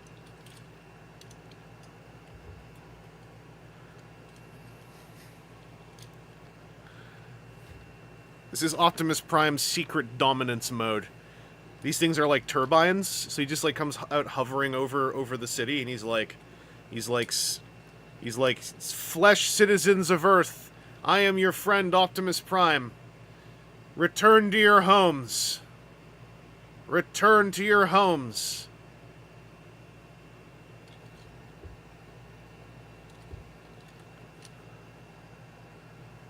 Transmetal animated Optimus. Built-in surfboard. Heyo! Alright, am I in the clear? Am I in the clear? Do I need to really eyeball the instructions more, or am I, Ugh.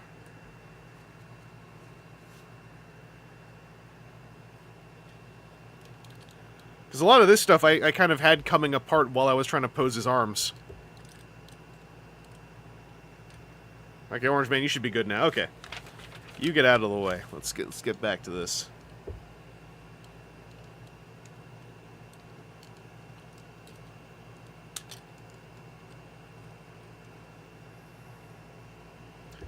Enjoy the chest and torso. This is already feeling kind of neat. I mean, I guess I gotta rotate this thing around.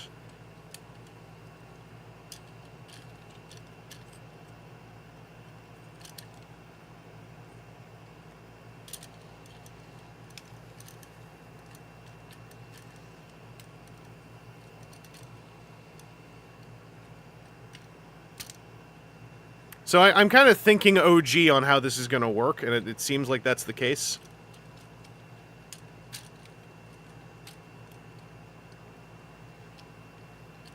Oh, that's neat. Like, this is on, like, a foldy part.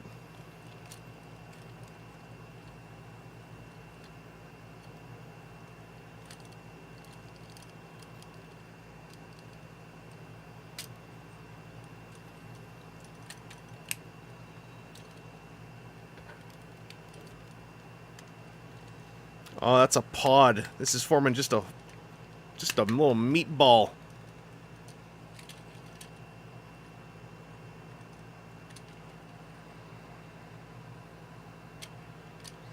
Oh, it's not that, it's this. Oh, hang on. Oh, his fists actually fold away. Sorry, I'm just so used to fists not folding away. I was just like, yeah, whatever. Look at that, his hands actually fold away.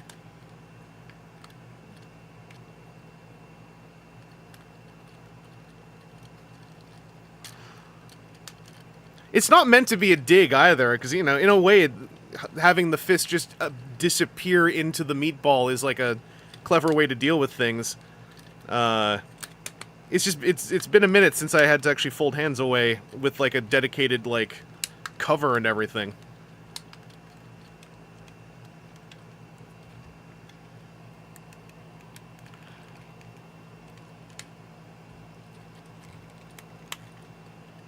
Ooh, I had a hand feel moment. When that all sealed together, right, that was MP Ironhide style, like, shoop, kind of stuff in the front there. Slurping together the way I like it. Ooh, hoo, hoo, hoo, hoo, hoo.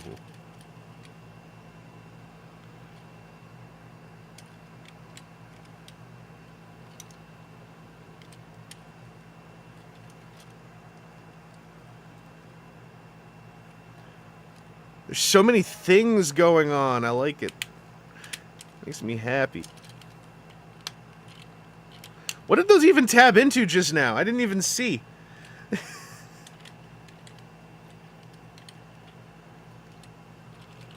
Oh, he's so little. I like it. Non-derogatory. I don't know. I kind of like it.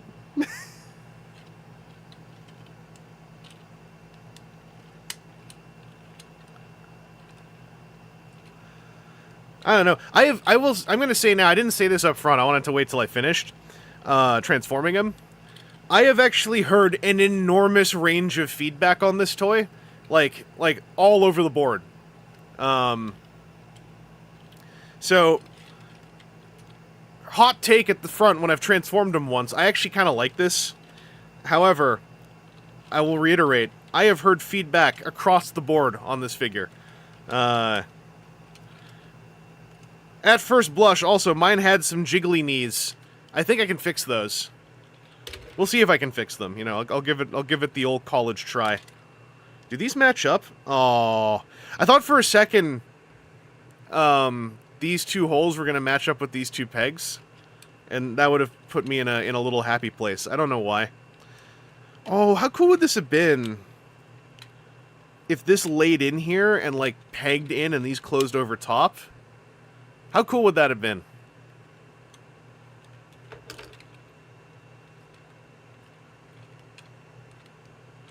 There's two hidden slots on the side of the torso that are hidden by the sides of the chests.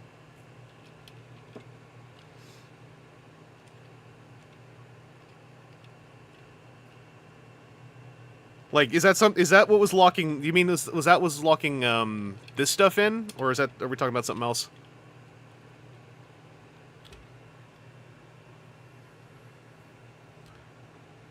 Any spot for a trailer? I mean, yeah, there's like actually there are two like rectangular slots here that don't seem to correlate to anything.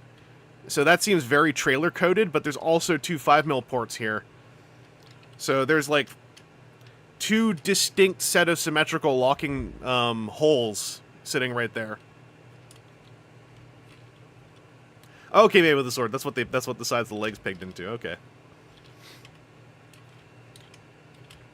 Yeah, I mean, like, you know, I could see this bothering someone. I could see the cover on the front wheel bothering someone. I could see the size bothering someone. I actually like the size. I thought he was going to be bigger in truck mode. I kind of like how he compresses up like this. Potential Wingblade Optimus could be done for a Jetwing Prime. Yeah, this feels like, you know, we'll just put these here because why not? It is weird that he literally looks like he has folded away heels sculpted on here. I wonder if at one point they attempted to have a flip out heel and maybe it didn't work with, you know, the position of this hinge. Yeah, Simeon Scott, I was like, these are 5mm ports as well on the wheels. So if you lock the tires, you can even have it a trailer that goes like pegs into here, pegs into here, pegs onto here, pegs onto here, pegs onto here. But yeah, these really look like at one point heels existed on this guy. Maybe it was too thin, having them like fold out amidst this other folding part. You know, I'm making educated guesses based on you know, anecdotes I've heard about completely different toys. But just seeing this here, I'm kind of like, that looks literally like a heel.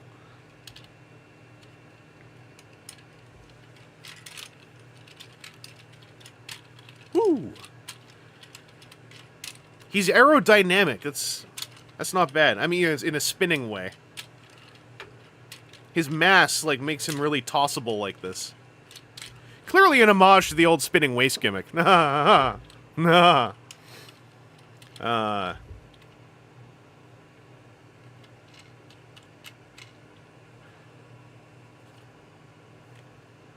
Yeah, back corner, the 2 holes per foot could probably work for a wing blade thing.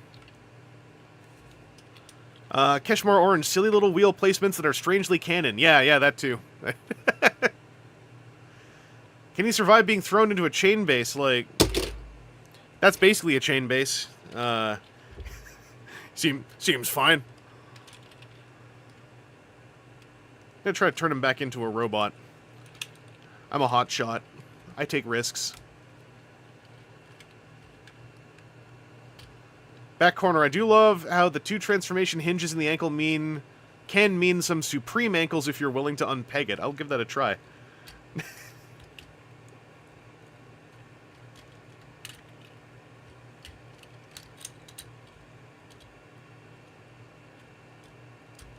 Oh, like, you mean like that?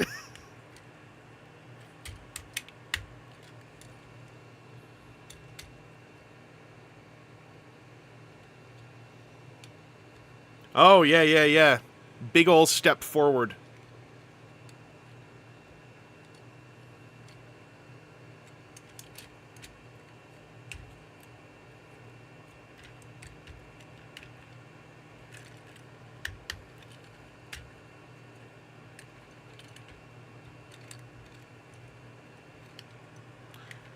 It's a shame about the knees. I can see how this, because, like, you know, for instance, this knee feels way, like, a little bit, I'll say, tighter than the other one.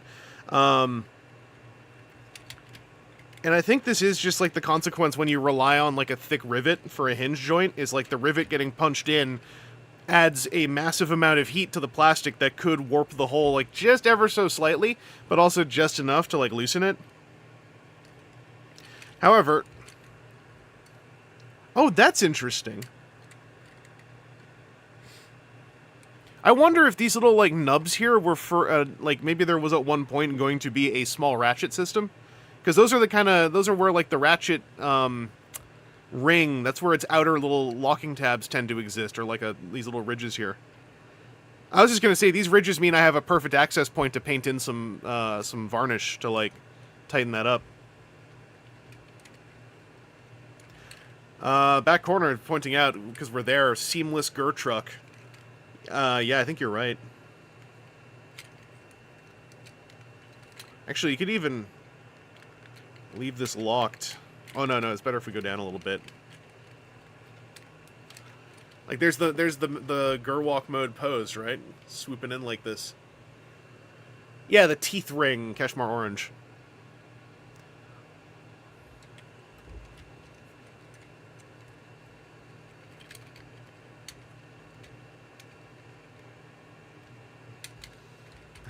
This is also kind of funny. He's so tall.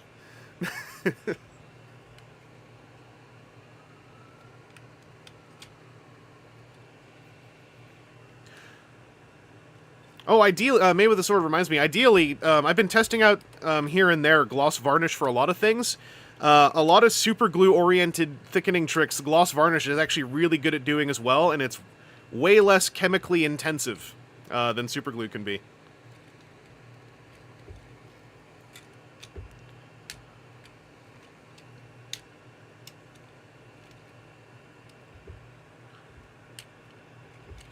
Super glue always runs a risk of chemically interacting with some plastic mixtures in a unpleasant way. Not necessarily like you know, violent way, but sometimes it can be angry, or it can make the plastic angry. That's another reason I wanted to try to figure out like a nice alternative that wasn't floor polish, so that like we're all equipped and ready. Excuse me.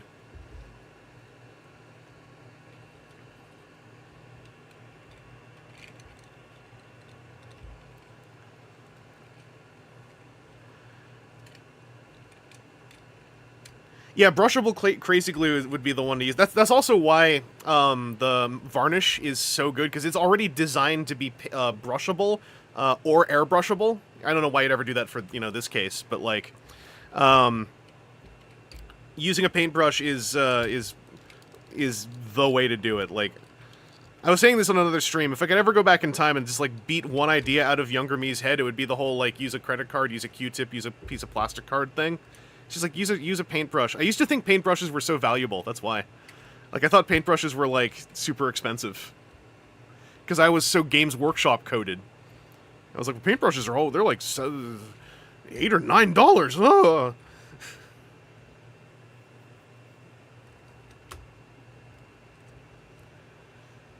Yeah, it's immense dramatic head reveal. Prowl and Bumblebee, I think, also have pretty good dynamic head reveals, like go into robot mode. So much so, his review I did robot to vehicle. Bumblebee's I'm doing vehicle to robot, because like you lose something describing the transformation the other way, I think. I need to get some liquid in me.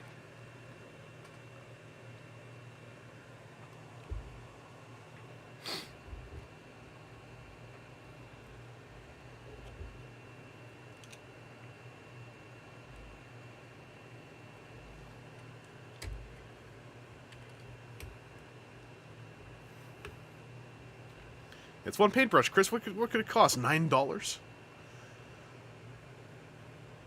But yeah, I'm liking these. Like, they're all sort of minorly imperfect in a lot of ways, in unique ways per figure.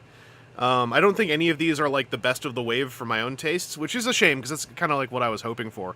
But I am digging them, and I think like for my taste, this Optimus is kind of standing pretty well, is what I'm saying. Strangely relevantly, as I'm also like messing around with him, seeing if he falls over more. That was his axe. I think that with him, you've got to kind of follow the hero stance, and then it's a lot easier to keep him balanced.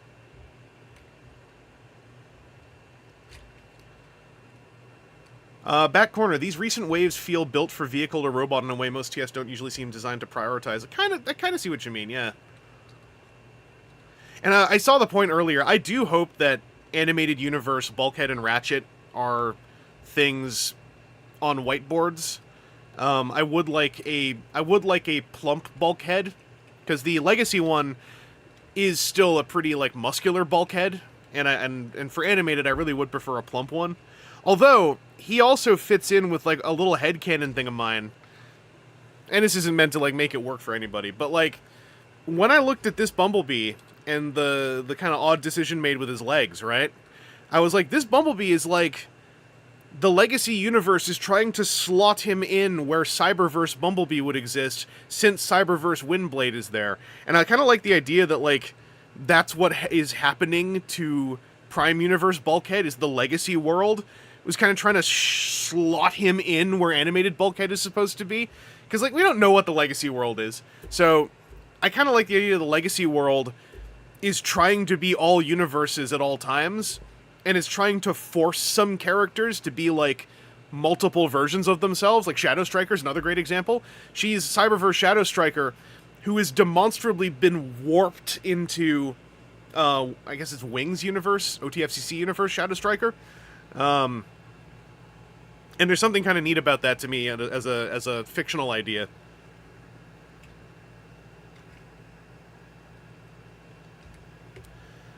Also, I agree, the Party Wallop mold has bulkhead plumpness. I just don't know if they're able to do that with collab designs.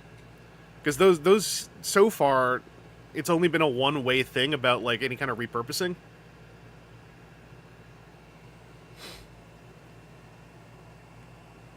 Orange Man, Legacy World fuses characters who stay in the Legacy World for too long. Yeah, that's another idea about Legacy that I'm always kind of like thinking about. Is we're 3 years in now, right? Have some of these characters been trapped there for 3 years? Because that's kind of wild too, right? Like if they were just stuck there.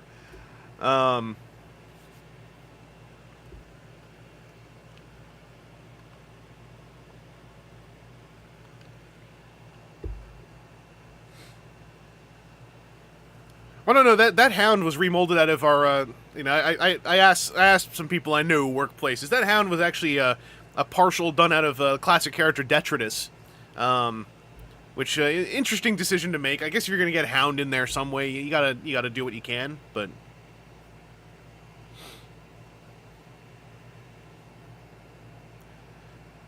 Yeah, I wanna... Glorious 720p, I'm also curious, although, like, I hate to say it, I'm curious, but not in a way where I'm, like, hyped to see what they would have done, only because if it was going to be another DeSanto show, I'm kind of like, I don't know that DeSanto's showrunner sensibilities align with my sensibilities as a viewer of things I like. Generally, my experience with the DeSanto verses has been, like, there's some really neat concepts here being executed precisely the opposite way I would have liked to seen it be done. And so I'm kind of worried that, like, a Legacy show would have been similar, of, like, what good ideas? Someone else should do this. Like, that's just speaking to my taste. Sometimes there are creatives for whom it's just like, hey, you're gonna just bounce off how they do things.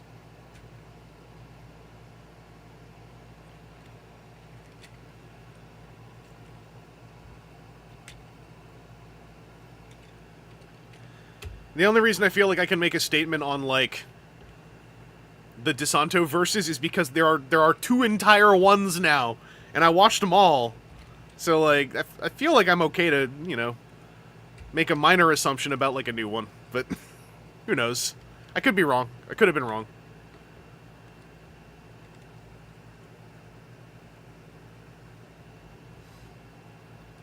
Yeah, Mark has all these ideas he keeps, like, sharing bits of, and I'm like, Mark, do our headcanons match? I still don't know if our headcanons match. I almost want to try to, like, reach out to Hasbro, going, like, can I have Mark Marr on? And I just want to, like, yell headcanon ideas at each other and see if our headcanons match. Because, like, as it is, since none of it's published, even though he works on Transformers, still Mark Marr's headcanon. Like, until it gets written down somewhere, it's still headcanon. It's just someone official's headcanon. So, like, do our headcanons gel? Can I fill in some gaps? Can you fill in some gaps on mine? Like, I want to... Yeah, we can make something work out here. I think my adherence to the phrase headcanon would probably make that, on a PR level, just not doable. How spinny is my extendable handle? I pulled it up till it clicked. Oh, it unclicked. Well, now it is clicked. It's pretty stiff. I can spin it if I have to, but it's... The axe head isn't noticeably moving a lot when I'm violently shaking it. Anyway, let me pull it out, do it in isolation.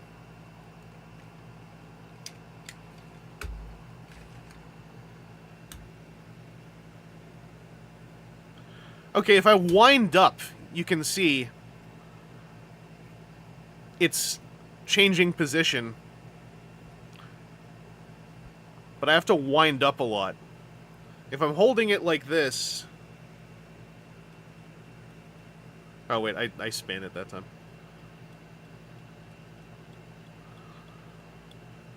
It's moving a little bit, but yeah, mine isn't too bad.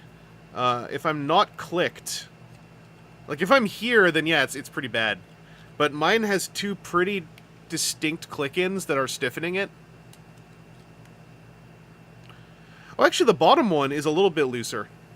That's a little bit looser. Oh, no. There is a point where it gets stiff.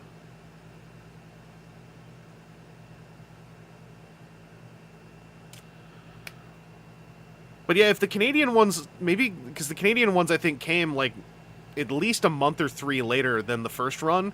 So we might have benefited from just, like, slight tweaks on a factory level. I'm not sure, you know, how feasible that is. Or different climates that our stock was sitting in a warehouse, you know.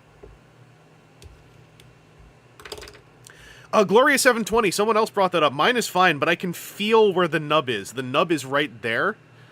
But on mine, the nub is... Oh, you can see it. You can see it. Hang on. You can see the nub a little bit if I get the light reflecting on it. It's visible on mine, but it's been filed down. So it's smooth. Hey there, Dynamo Dave.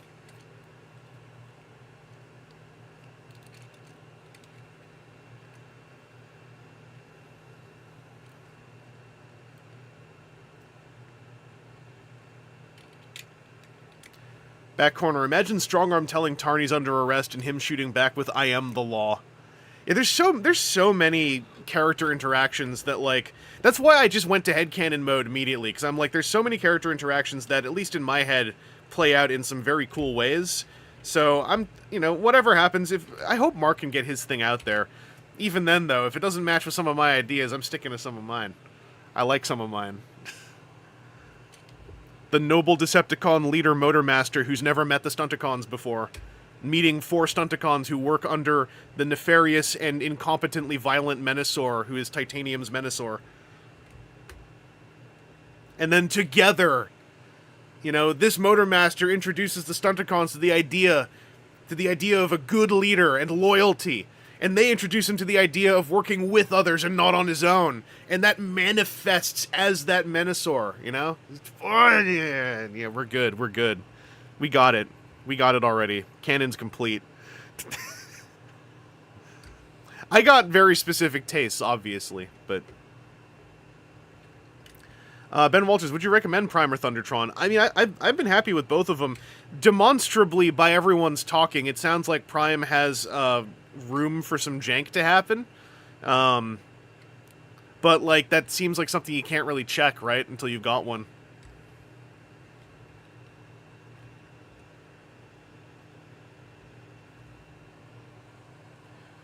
Yeah, V-Rider, like, yeah, that's all we got for like, the Tyrantulas thing was huge that Mark shared, but the 4-pack Tarantulas is Tyrantulas, an army builder drone that was created from the marriage of the nefarious minds of Tarantulas and G-Axis.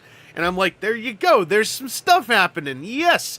And I'm gonna say, when Mark shared the Shard concept art, and that originally she was gonna be in dark purple to be like Dark Energon, I replied, like, you gotta do that deco someday, because then she's TerrorCon Hive Mother Shard. And he liked and even replied, going like, TerrorCon Hive Mother, I like it. So, like, we're on the same page, I think, me and Mark. I think we get what's cool. Well, yeah, the downside is the troop builder's in a 4-pack with non-troop builders. But that is a 4-pack that is being imminently split up by so many people. I think it's not going to be hard, especially to get a hold of orange Tarantuluses. I think Tarantulas and Tarn are the two that most people don't want out of that 4-pack. So I think they're not going to be impossible to get at least 1 or 2 copies of. Yeah, Long River Valley, 3rd Himbo arrives, and it's Tarantulas. Well, the thing is, I see Tarn and G-Axis as catastrophic bottoms who think they're tops. Tarantulas is the one who simply knows he's the top, but just doesn't tell anybody. He simply acts, right? And yeah, technically Cyberverse Tarn can be a troop builder as well, technically. Because they aren't providing him with his magic hat, right? So he could, you know, you could go wild with him.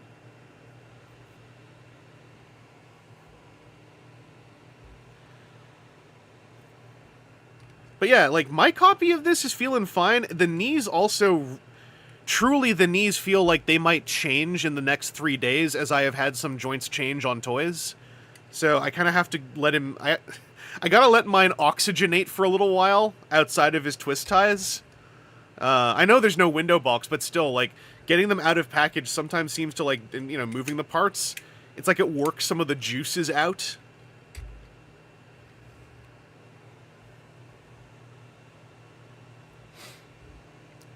Orange Man, I still love the running theme in the 4-packs of little guy decides to throw hands with people way bigger than him. True.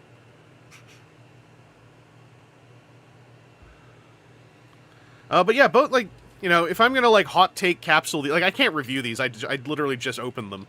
But, like, you know, at a glance, mine both feel fine. I get the feeling Thundertron is gonna be a more, like, certain... Like, you're gonna know how he feels.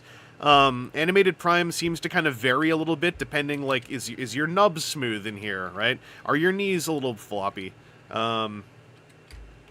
Apparently, is your telescoping axe handle, like, super loose on a swivelly way, you know? Like, mine...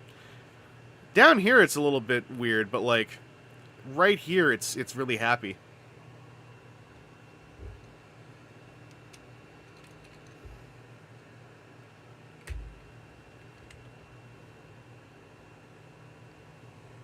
Oh yeah, so that's my problem. Like, your Thundertron was, like, thick painted, whereas mine is, like...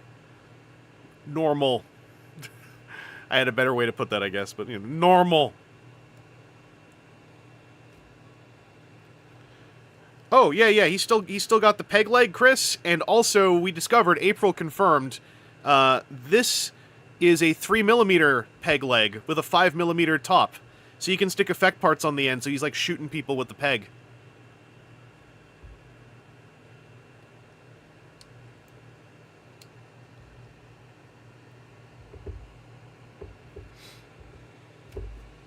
I forgot that, yeah, from the leak lists, Motor Master is in Wave 4, so it's most likely this done in different plastic with a new head.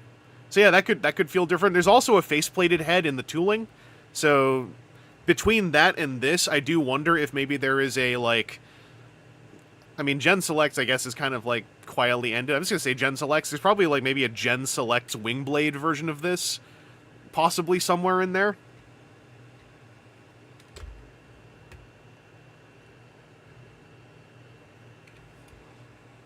Once it got out of one of the factories that there was a faceplate head... Oh, I knocked his axe off. Once it got out of one of the factories that there was a faceplate head, I'm like, okay, that... So there's going to be, like, a third version of this somewhere. I don't think they said they're quitting Gen Selects, but, like...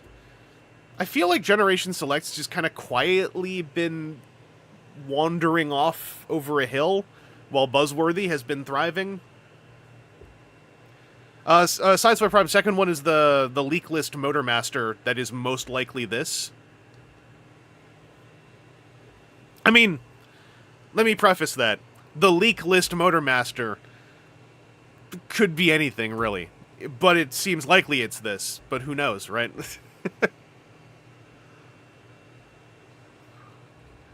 I mean, as we all know, that guy's stepping to more of an advisory role. He's retiring from the...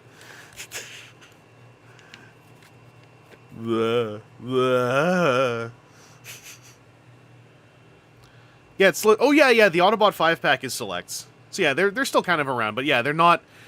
We're not getting, like, as many selects as we got during, like, the previous trilogy, I think. Yeah, Motor Master remolded from Thundertron. Into a horse. Just this, but with a horse head. Because he's full of horsepower. That's why he's the Motor Master.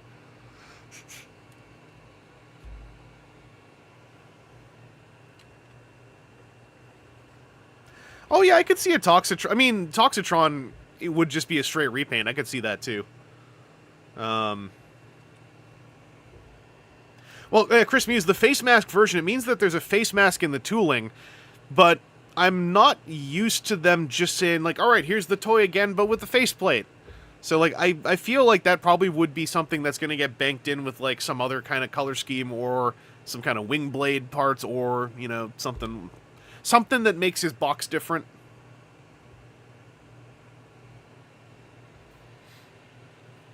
the end, yeah, they're all Silverbolt remolds. Like, bleh, you know, bleh. Silverbolt. It's gonna be in a 4-pack. True. Oh yeah, he's a Voyager.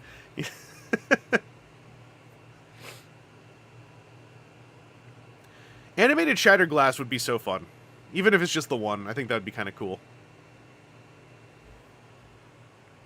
I mean, if they do a package refresh with the mass head, then they did it. But, like, I feel like that's, like, not very common in Transformers. Like, just the approach of releasing Transformers.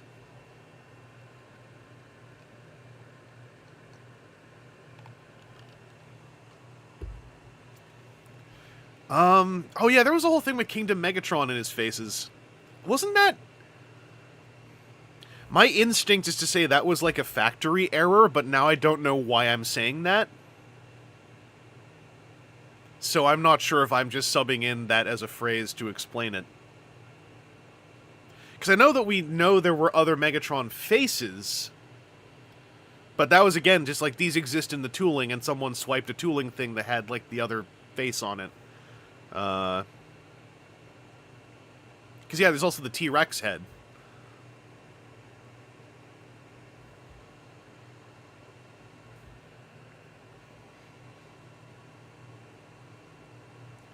PP's T-Rex has silver lipstick that would have lined up with the teeth on the smirking head. Rise of the Beast Bumblebee was different paint jobs, I think? Wasn't it like the eyes got like an extra line or something? I still haven't picked up that figure. That and Battletrap, it's kind of bothering me because I thought they both look good, and I assumed Battletrap and that Bumblebee would just be everywhere forever. Like, I know that Battletrap is on Pulse, but I'm like, I wanted to get him at GameStop so I got 10% off, because I'm a cheapskate. Oh, okay, Rise of the Beast has paint around the eyes, the first release didn't. Oh, and yeah, gray on the face now. Okay. Yeah, the Buzzworthy Troop Builder heads, a lot of those heads are actually, like... Well, 2 of them are bespokedly designed for head swapping. The Alicon, you're still kind of yanking it off a ball joint, which feels kind of terrible. Because it's a really tight fit on mine. Yeah, Robot Lorekeeper, I'm gonna try to get a Battletrap, but I looked, I believe Battletrap is still on Pulse. So worst case, like, that's a way to get him at MSRP.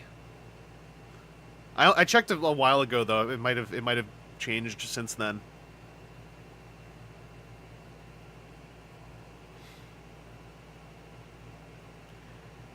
Novocaine I do want to get, but I am so adamant to get Novocaine for $5. Like, I don't want to pay full price for Novocaine. I already did my part. I was nice about Freezer. They owe me!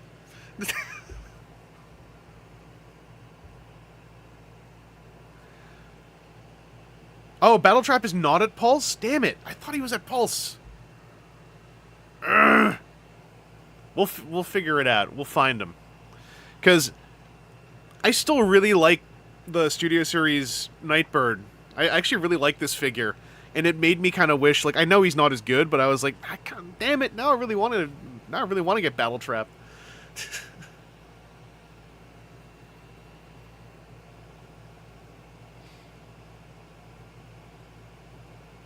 Oh, damn. Okay.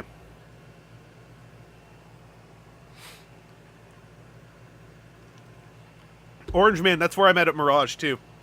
I actually really want to own Studio Series Mirage. I just don't want to pay retail. And I'm hoping enough people don't like him that someone eventually at a show will just throw one at me, going like, nobody wants this. You take it. Ah! Wink.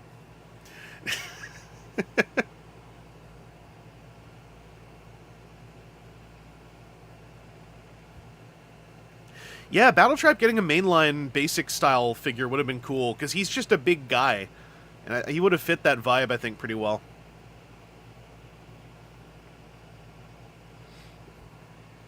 Anyway, that is also all of our openings. So I'll switch us back to face cam, I think. Ooh.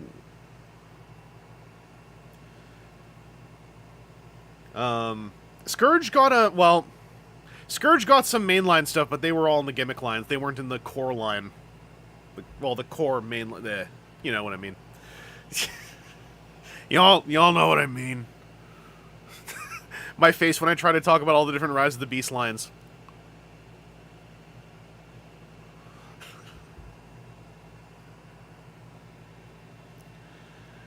Face, I turned on your camera. You can't stop me. I've done it already. I did it 18 minutes ago. Ozymandias, Watchmen. Well, now clearly the rest of the streams are putting together the ultimate legacy storyline. I think they're gonna at least pitch to the higher ups doing transit in the concept series. In fact, I'd be surprised if concept series, studio series, concept series, transit. I would be surprised if that's not on a whiteboard somewhere already. Because the concept series has almost exclusively been the Bumblebee movie, right? So... Aaron asks, are you doing anything for Near Totality for Toronto tomorrow? I got no plans, but I'm going to try to take a look, because I did that last... Well, not last time, but last time we had, like, a major eclipse of some kind. I went out to try to do some filming of it, which is sort of fun. I'm probably not going to do that this time. I'm probably just going to, like, try to get, like... What was I going to... Trying to use my lenses to, like, see what it looks like, you know, like, without looking at it, because you shouldn't look at an eclipse. Putting it out there, you shouldn't just, like, look at an eclipse with your naked eyes. But I don't have any sunglasses. So I gotta figure out a roundabout way. But that's, I think what I did last time, there was it wasn't the same eclipse, but it was a similar thing, is I used my camera, and I played around with the exposure settings to, like, get a sort of clearer look at it. It was kind of fun to figure out.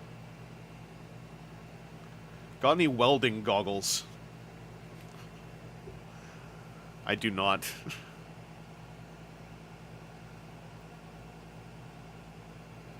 Yeah, transit, I mean, transit being animatic, I mean, there's so much of transit in existence that, like, I'm sure he's toy-bound.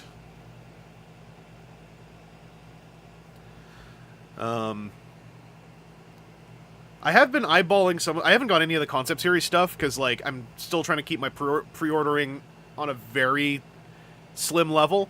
But in Canada, we got the pre-order up for Concept Sunstreaker, and I saw a capsule review. Max for you will be 320-ish. Oh, perfect, okay. I should probably, like, do some Googling, too, see if there's anything, like, happening around me as far as that thing.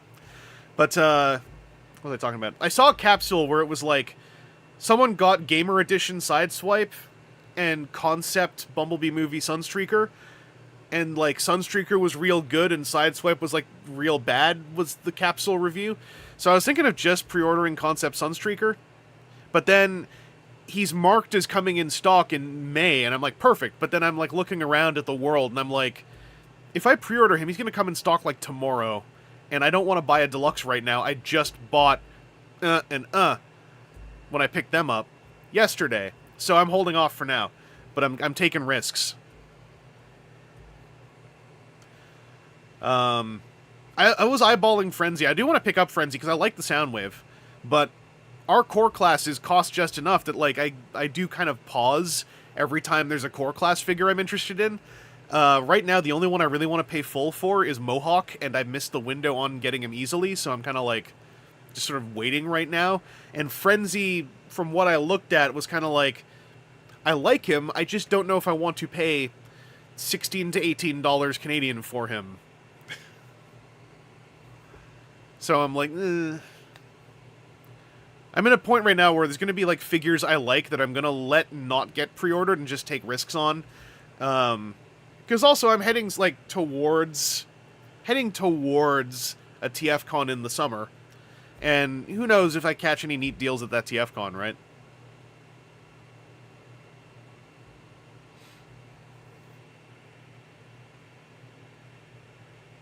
I also haven't seen Frenzy in a store. He's just in a state on our GameStops where he was at least in add to cart status, which meant if I put, like, stuff up to a certain threshold, I could have Purelator deliver him to my door for free, which is always fun. But that's a threshold thing, And then I'd be like digging around like, oh, what do I add for free shipping? It becomes a whole thing. So right now I'm kind of just like chilling and waiting.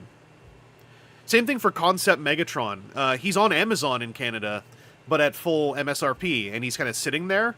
And with a leader toy, if he's just sitting there, there's like a little chance I might be able to catch him on a discount. And from what I've seen, I think I'd really like that toy on a discount. So I'm kind of like sitting there going like, it's gambling time. Let's wait and see what happens here. If I could get him at GameStop, I'd be way more into it because I know that's a discount, but I never was able to get him at a GameStop. So I'm like, okay, now we're Bezos gambling. I just did something with my teeth. I'm going to overshare a little bit. I had a really good dental checkup, but one thing they mentioned is that there is evidence that I'm like clenching, grinding when I'm asleep, and I can't really afford a night guard right now. So usually that's what happens, is they tell me about this when I really specifically can't afford to buy a night guard and get all that stuff done. But my cleaner this time gave me a whole bunch of advice of things I can consciously do through the day to train my jaw not to clench so much. And then she said something that no one has ever said to me in my entire life, which was, when you're in a resting position, not eating anything, your teeth should not be touching at all. A normal resting position is your back molars having, a little bit of space between them so they're not touching. Do you know how much I assumed that my resting position was this? My back molars are touching. So now I've been consciously going like, relax. And I'm noticing a difference, not so much in my teeth, but definitely in just how my jaw feels. Nobody told me that. I told my mom this, and she was like, really? They just don't tell you these things. God damn it. So I want to put it out there, because I'm pretty sure at least one of you, ideally, is... Okay, Chris Muse, there you go. Did you know your teeth are not supposed to touch when you're not eating? Because no one told me.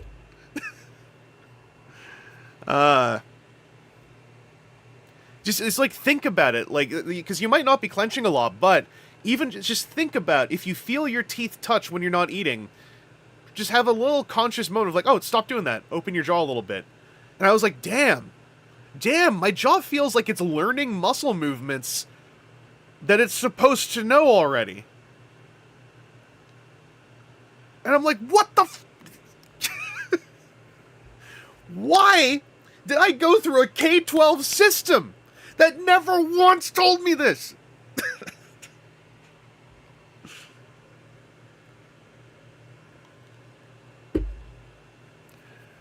I mean, there are a lot of things to which I would say, why did I go through a K-12 system that never told me this? But, like, this was a real basic one.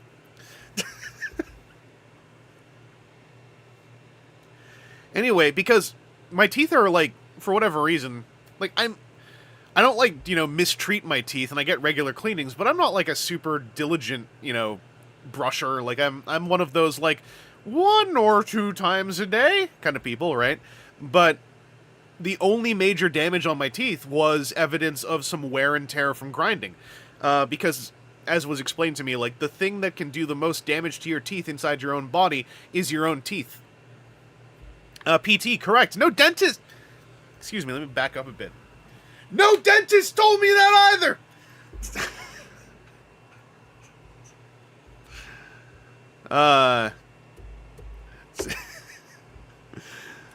So I believe her name is Rachel. I'm not quite... I think I'm remembering her name right. Rachel, over at my dentist's office, literal superhero,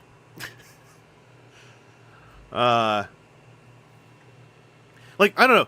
If she gave me misinformation, it sure feels good what I'm doing.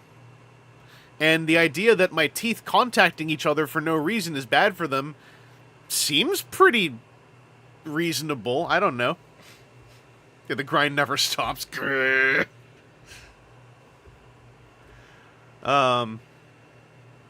But yeah, also, that's why you don't clack your teeth together, because that's actually wearing your teeth down. That's, I think that they did teach me that. But I thought that just meant, oh, you mean, like, biting my molars together hard for no reason. To make noises. That lady does need a raise. She was also really... The last couple of folks who cleaned my teeth were really cool about me asking questions before we started about, like, how much is this all going to cost? Because I don't have dental insurance. And they were all really cool, because, like one of them literally was like, no, it's cool, I don't have medical insurance, so, like, I'm kind of... I know how it is. I'm riding between the lines here, too. And one of them, I got my teeth cleaned last year by someone who was like, yeah, I don't have dental insurance either, so I get it. And I'm like, damn! They don't give you dental insurance as part of being a dental worker? And when I said that out loud in my head, I was like, you know, I sound like a child who thinks that the world is made of sunflowers and raisins.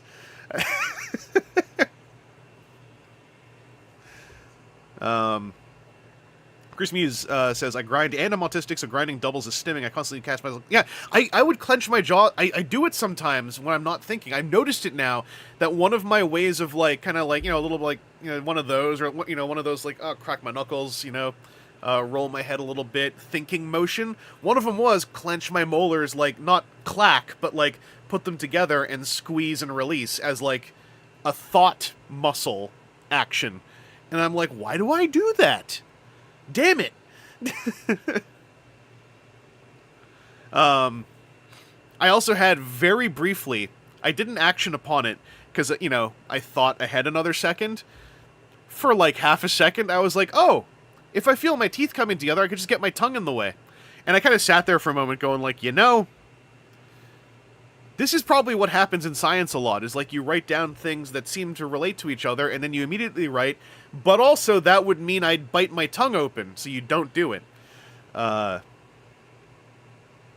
Anyway, that's my long-winded way of saying, if you can, try not to bite your teeth together, if you're not eating, because apparently that's, at least in our little group, it actually is, like, more common than I thought, maybe.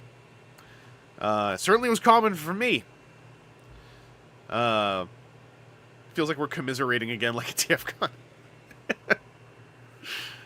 I don't know. I just figure, like, when I find out things like this, I have a whole thing about, like, the hang on, I'm stepping on something. Oh, it's a piece of plastic twist. Hang on. Ugh. I was stepping on this little piece of plastic twist tie, going like, that better not be a centipede. It wasn't. Thank goodness. But the whole, like, there's a marketing push to we millennials now, because now we're in the position where it's like, what's fashionable for the millennials now that they're all having kids? And it's like the use of adulting as the verb in advertising. I think adulting as a verb is fine and cute. It's a little overdone, but let's just don't beat up your friends if they're saying it, right? But adulting, right, in marketing, it feels like this weird, like, tacit admission of, like, we take as a base level idea that most of you went through an education system that in fact did not prepare you for the world. And it's kind of like, this feels really weird.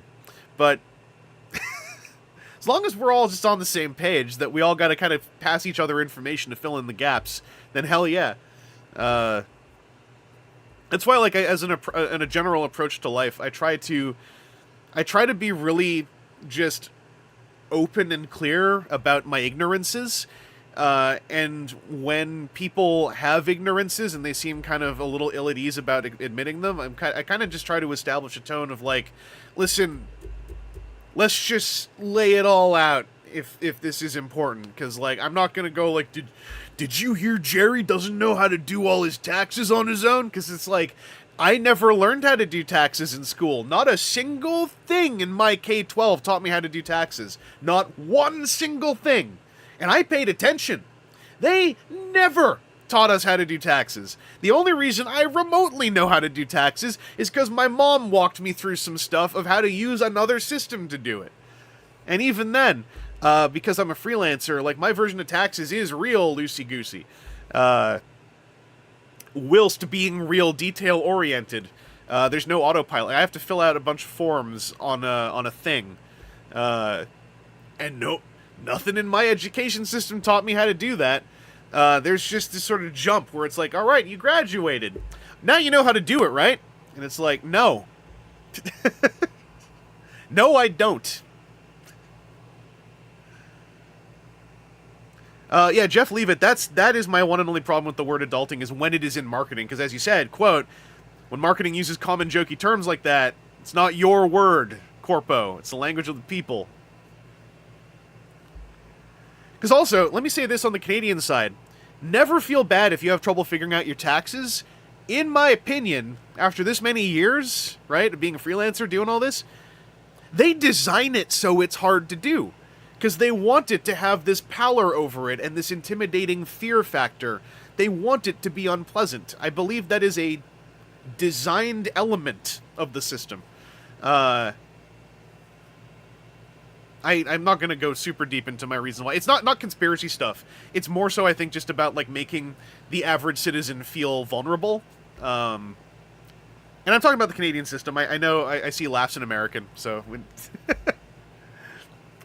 Hey. But, yeah, that's why I'm also big on knowledge share, and I'm big on, like, not being judgmental about, like, are you good at adulting kind of things? Because there's so much of it that hinges on what your parents volunteered to teach you, right? And how many parents, for instance, may not have taught you things because maybe they kind of assumed that the schooling that they are ostensibly in some way paying for would have done it, right?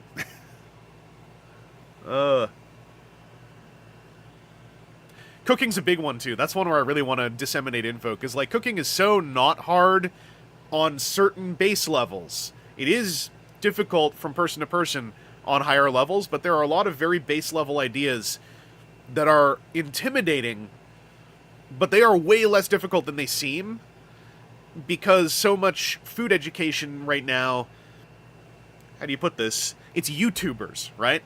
And so it's YouTubers and it's friggin' Redditors and whatever, and Instagram commenters. So there's always this, like, heavy cloud hanging over things of, like, you better cook it right so that rando on the internet would want to eat it, or you're doing it wrong, you screw up. And it's like the only person who has to enjoy the end result is you, right?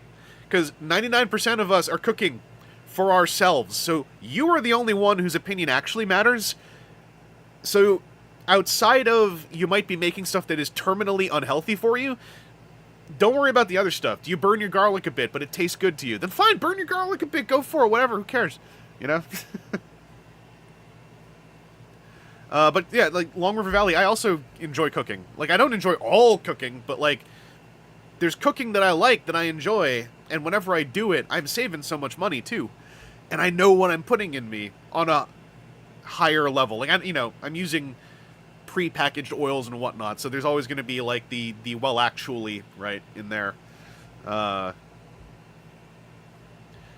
if it tastes good and doesn't kill you, the only thing is, if it tastes good and doesn't kill you immediately, right? Sometimes I'm still like, I want to know about the 5-year plan on what you're selling me.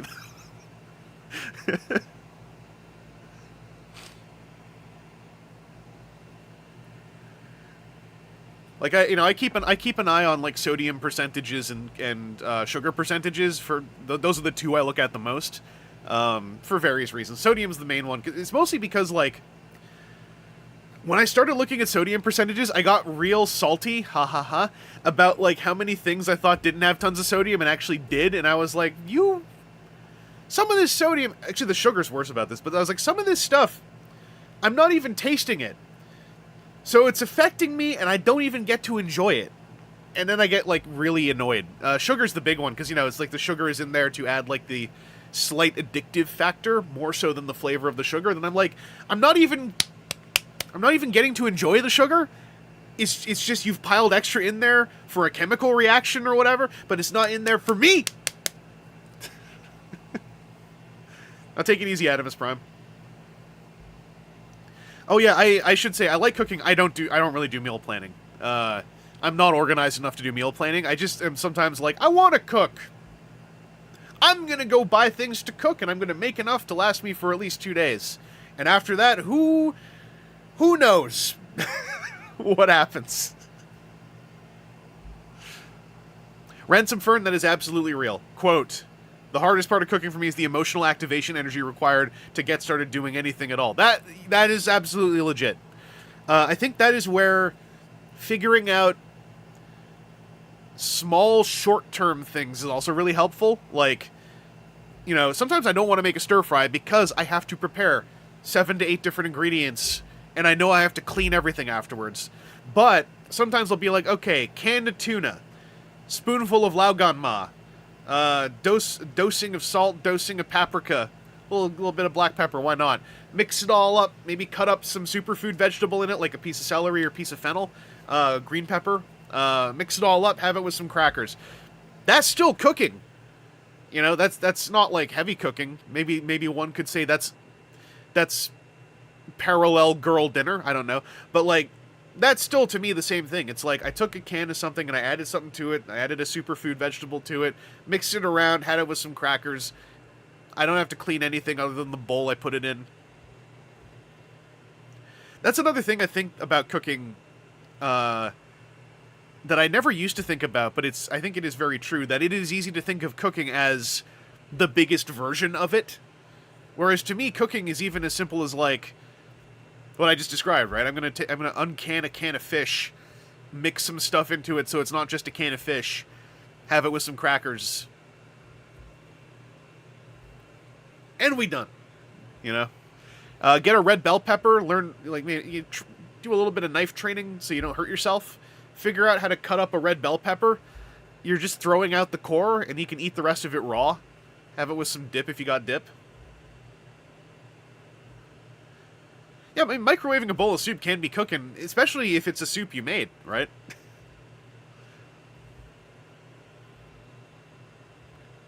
Yeah, like, the only thing about instant ramen that I caution about is just, like, they friggin' sodium load that stuff. Like, it's bonkers to me.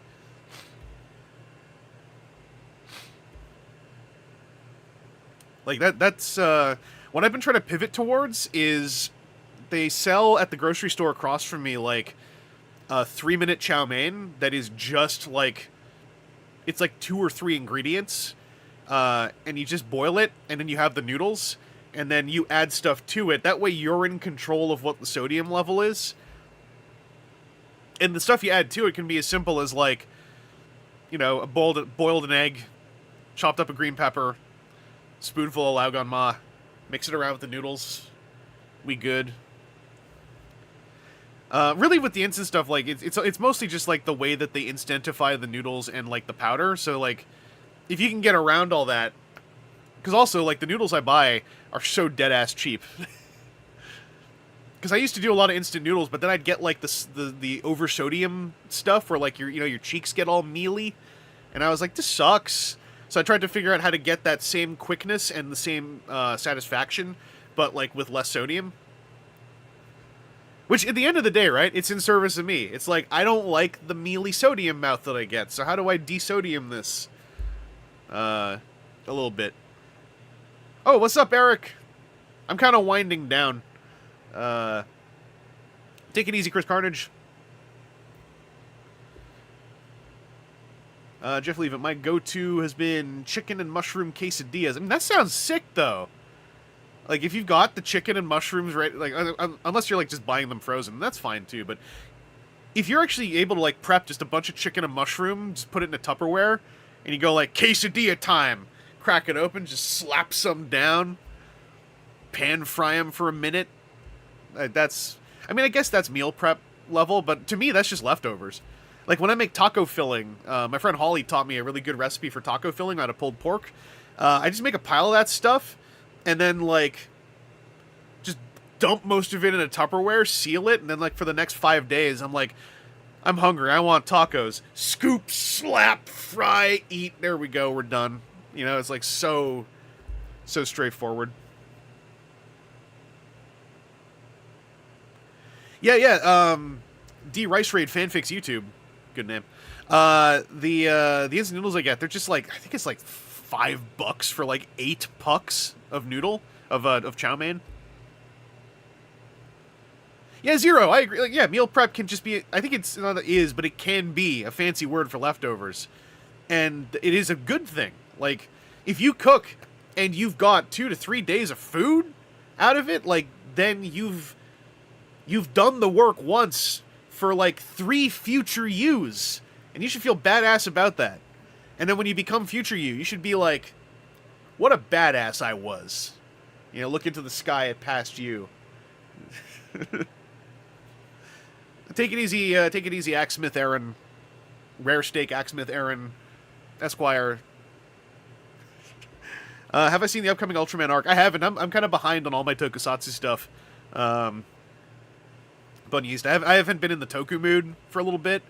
It's gonna swing back around, especially now that Geats is on Tubi. I'm probably gonna Toku brain sometime in the next couple of months. Cause Jeff Leavitt, like a lot of leftovers of even like I make basic ass stir fries. Those leftovers are even more basic to reheat. I can just microwave them, you know. Just like microwave a bowl. If you have an air fryer, you don't even have to microwave it. Back corner. I don't know if you were here for a previous stream. I actually just missed Geats. So when they said Geats is the next series we're doing full treatment on, I was like, yo, perfect. I can like watch one of your full treatment series fresh. That'll be nice. So my first go at Geats is going to be with the Fort Max encodes. Sounds like decent subs. Let's go. I treat everything like when it comes to genres, I used to treat genres as their own fandoms, and I don't think that's invalid, but like for my own brain, I'm treating them more as just like, it's just more media types, right? So like with tokusatsu, I fall out now and then, but only because my brain's not in tokusatsu mode. Then eventually it just clicks back into it, and I'm like, what's going on? Let's go check some of this out. Like lately I've been watching like more films. I've been in like a film mode, so like I was talking on Blue Sky about it a bunch. It was like, one friend of mine had a movie night where we all saw Anatomy of a Fall, which is on Prime now. It's good. I think it's worth watching. I went out to see Exhuma, the big Korean horror movie that's making rounds lately. I think it's still in some theaters. And it was alright. And then my mom saw Perfect Days, the new Wim Wenders bit that was shot in Tokyo.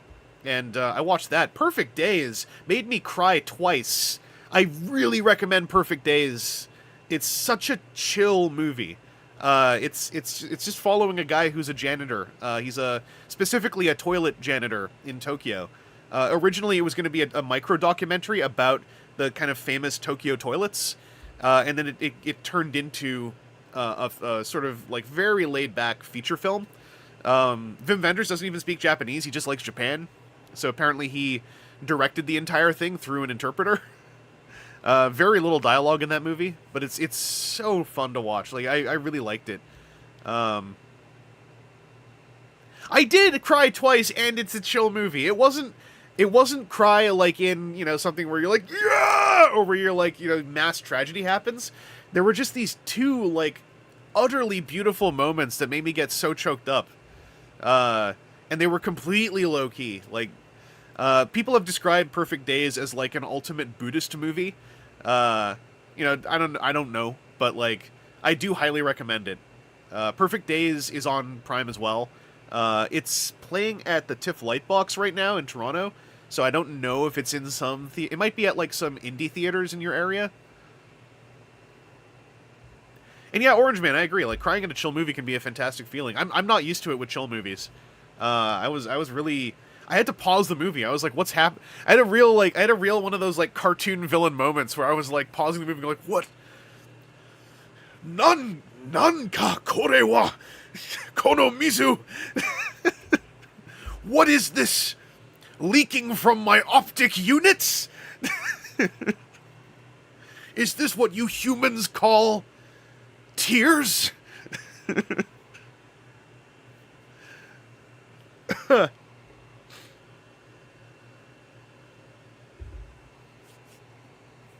Anyway, I'm trying to think if I saw any other cool movies. Otherwise, I was rewatching some other horror stuff. I still really like Gonjam Haunted Asylum. It's, I think, the best found footage horror movie I've ever seen. Still highly recommend it. It is peak found footage to me. It's done the best with that medium that I've ever seen. It's a couple years old now. And I had some I got on my little list, but yeah, I can't remember now. I'm rambling, so I'm gonna get the music going so that I'm forced to begin to end things. And I gotta slot this little buddy in here. So hey, thanks for hanging out. Joe Taco, I also love it when media makes me cry. Everything Everywhere All at Once obliterates me so much, but it makes me feel mentally and emotionally exfoliated when I watch it. But yeah, thanks for hanging out. I managed to keep it under 3 hours. Look at me, I'm figuring it out. I'm figuring out how to healthily stream. Yes. Probably gonna do another toy-oriented stream on Tuesday, and then on Thursday, I gotta be somewhere in the evening. So if I can do it, I might do a shorter, earlier Elden Ringing, just to like wander around a bit, do a little bit of grind or something. But Thursday night I have something going on when I would usually be doing that one, so you know, we're staying flexible. And a new review goes up tomorrow, so if you're not on the Patreon or membership, then like it's less than 24 hours away, possibly less than 12 hours away, so whatever, you know, you'll see it when you see it. But hey, take it easy, y'all, and I'll see y'all when I see ya.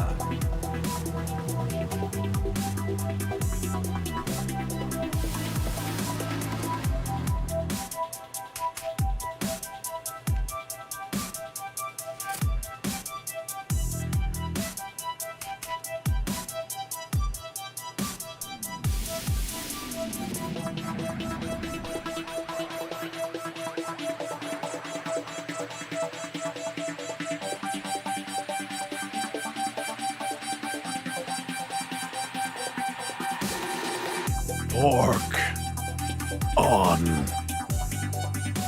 pizza.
Let them come.